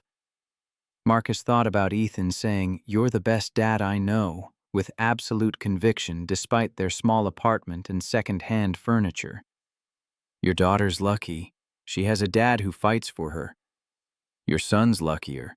You're giving him something I didn't fully give Sophia until later. You're showing him it's possible to change your circumstances through sheer determination. That's the greatest gift a father can give. Did Sophia break the pattern college? Robert's pride was palpable. DePaul University, junior year, business major. First person in our family to attend college. She wants to work in finance. You must be incredibly proud. Every single day. They finished lunch in companionable silence, two men from working-class backgrounds who'd clawed their way into professional spaces that weren't designed to include them. 3:30 brought the moment that would define Marcus's first day more than anything else. The lobby was packed, meetings, ending new meetings, starting deliveries, arriving visitors checking in. Marcus and Robert both worked the desk managing the controlled chaos of Monday afternoon rush. A delivery driver approached clearly stressed and running behind. Tommy Sullivan, mid-40s, Irish-American FedEx uniform, worn and faded face, lined with exhaustion that came from 12-hour shifts and dispatcher pressure. He carried a large package awkwardly. Package for floor 18. The authorization's stuck in your system. I'm way behind schedule. Can you just give me elevator access? Marcus kept his voice calm and professional. I need to call the department to verify. What's the recipient's name? Tommy's frustration sharpened into anger. Look, I've got 15 more stops. Traffic's a nightmare on the Kennedy. My dispatcher is already riding me about being late. Can you just let me up instead of making this complicated? Robert started to intervene. Sir, we need to follow security protocol. Tommy exploded, his voice rising loud enough that everyone in the lobby turned to stare. Protocol. You people sit here in your climate-controlled building wearing nice clothes while guys like me break our backs for $17 an hour. 12-hour shifts with no real breaks. Bosses treating us like we're disposable. You think you're better than me because you wear a tie. The lobby went completely silent. 20-plus people watching. Security guard, Tony, half stood at his desk ready to intervene if the situation escalated further. Marcus had 3 options: call security and remove the problem safely, defend himself against accusations he didn't deserve, or do something else entirely. He walked around the desk, not staying behind the barrier of authority, but standing on equal ground with Tommy. He spoke quietly enough that only the delivery driver could hear him. Sir, I don't think I'm better than you. 3 months ago, I was making $14 an hour cleaning toilets in this building at 2 in the morning. I know exactly what it's like to be exhausted behind schedule, treated like you're invisible. Bosses yelling, bills piling up, feeling like you're never enough, no matter how hard you work. Tommy's aggression faltered confusion, replacing anger. You... what? Night shift custodian. 3.5 years. I cleaned bathrooms you probably used, emptied trash, mopped floors, scrubbed things most people don't want to think about. Nothing glamorous, but it was honest work. Tommy's disbelief was written across his face. And now you're... I went through a training program. 8 weeks. Proved I could do this job. Today's actually my first day. Marcus's voice stayed level and genuine. I'm trying to keep this position. So please help me do that by giving me 90 seconds to make the authorization call and get you to floor 18. We both get what we need. Deal, Tommy deflated completely, his anger evaporating into something like shame. Yeah, okay, I'm sorry, man. It's just been a really long day. I understand. Every delivery driver I've met works harder than most people realize. You deserve better treatment than you usually get. Let me make that call. Marcus called floor 18. Authorization came through in 45 seconds. He personally escorted Tommy to the elevator, shook his hand. Drive safe out there. Thanks. And hey, congratulations on the new job. The lobby had watched the entire interaction. Visitors looked impressed. Tony gave a subtle thumbs up from the security desk. Robert stared at Marcus when he returned his expression caught between amazement and concern. That was either brilliant or completely reckless. Marcus shrugged slightly. It felt necessary. Robert's concern shifted toward grudging respect. You just de-escalated what could have become a security incident by being human instead of enforcing authority. That's not in any training manual. Some things you learn from living, not from books. At 5 o'clock, Claire Donovan appeared at the front desk. She gestured for Marcus to follow her to a quiet corner of the lobby. Her expression was stern. Robert called me about the 3:30 incident. You left your post and engaged directly with an agitated individual. That's against protocol. Marcus opened his mouth to explain.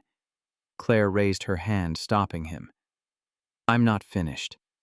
You also prevented what could have escalated into a security problem, treated a vendor with dignity who'd been pushed to his breaking point, and resolved the entire situation in under 3 minutes.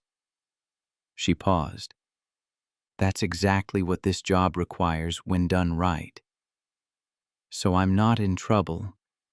You're being watched closely. Don't make me regret defending you to people who think I'm being too lenient." Her almost smile appeared briefly. "First day and you're already making waves. Typical Shida." 2 weeks passed. Marcus built his reputation, one interaction at a time. Day 3, a female executive he'd seen during training, shadowing, remembered him when she came through the lobby. "Good morning, Ms. Chen. Meeting with legal on 14. Sarah Chen looked surprised and pleased. "Yes. How did you remember? You mentioned it last Friday. I noted it in the system." Word spread, the new front desk coordinator actually pays attention. Day 5. A junior associate arrived for an interview and spilled coffee down his shirt minutes before his appointment, panicking visibly. Marcus pulled an emergency kit from under the desk, tied Penn's spare white shirt in medium breath mints. "Bathrooms down the hall. Clean up. Good luck." The associate got the job. On his first day, he stopped by to thank Marcus and told the story to everyone he met. Day 7. Fire drill. Alarm blaring, people confused, some beginning to panic. Marcus's voice cut through the chaos, calm and clear. "Everyone, please proceed to the nearest stairwell. Elevators are offline during drills.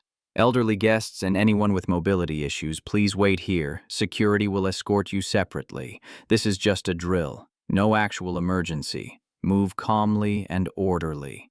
He stayed with an 82-year-old woman until security arrived to assist her down the stairs. She asked his name, said she'd remember it. Day 9. A client arrived with his 5-year-old son, who was bored, hungry, and increasingly loud about wanting to go home.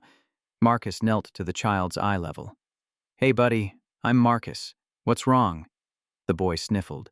"Daddy has a boring meeting. I want to leave. Meetings are boring. But hey, do you like to draw?"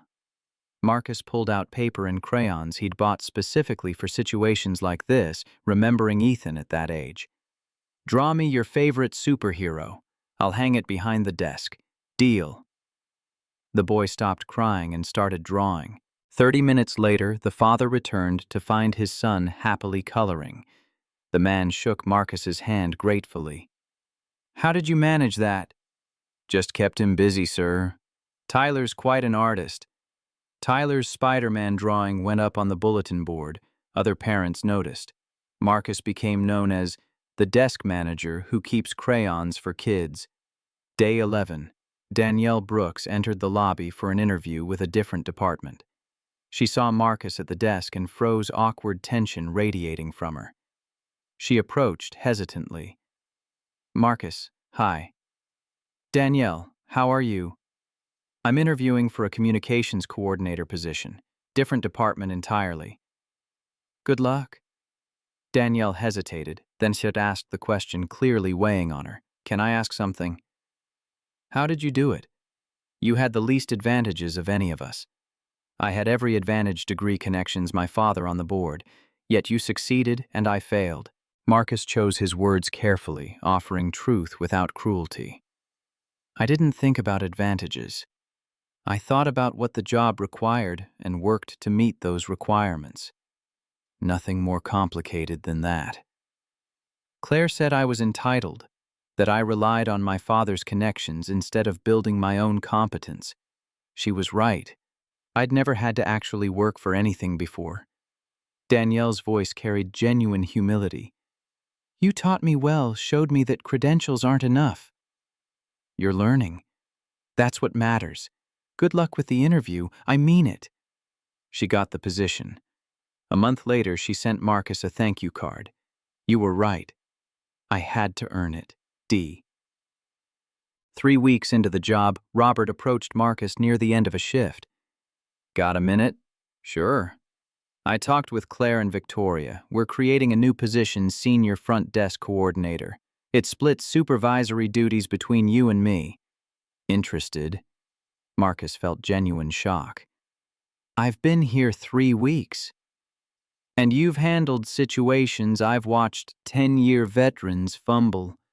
The Tommy Sullivan incident, Dorothy Harper's stroke, Eleanor Whitmore recognition, kids crying in the lobby. Fire drill management. You don't just do this job, you understand why it matters. That's rare. What about the other front desk staff? They have seniority. Robert's honesty was characteristically direct. They're good at the job. You understand the job. Big difference. Plus, I'm 48 and tired. I want to train someone to eventually take over as front desk operations manager when I retire in 18 months.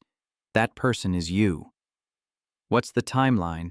Decision by Friday. Promotion effective. January 1st. Salary jumps to $68,000. You'd supervise 3 associates. Talk to Ethan. Think about it. That weekend, Marcus discussed the opportunity over pancakes he'd learned to make them properly from YouTube tutorials. Buddy, I need advice about something. Ethan put on his serious 8-year-old face. Okay. They offered me a promotion. More money, more responsibility, but also more hours sometimes. How much more money? About $16,000 more per year. Ethan calculated in his head the kid was frighteningly good with numbers. That's like $1,300 a month. Close, about $1,100 after taxes. That's a lot. We could get a better apartment. Maybe. Eventually. Ethan asked the question that mattered most. Would you still have time for my baseball games? Marcus's chest tightened. His son was asking the right question, prioritizing their relationship over material improvement. Always, buddy. No job is more important than being your dad.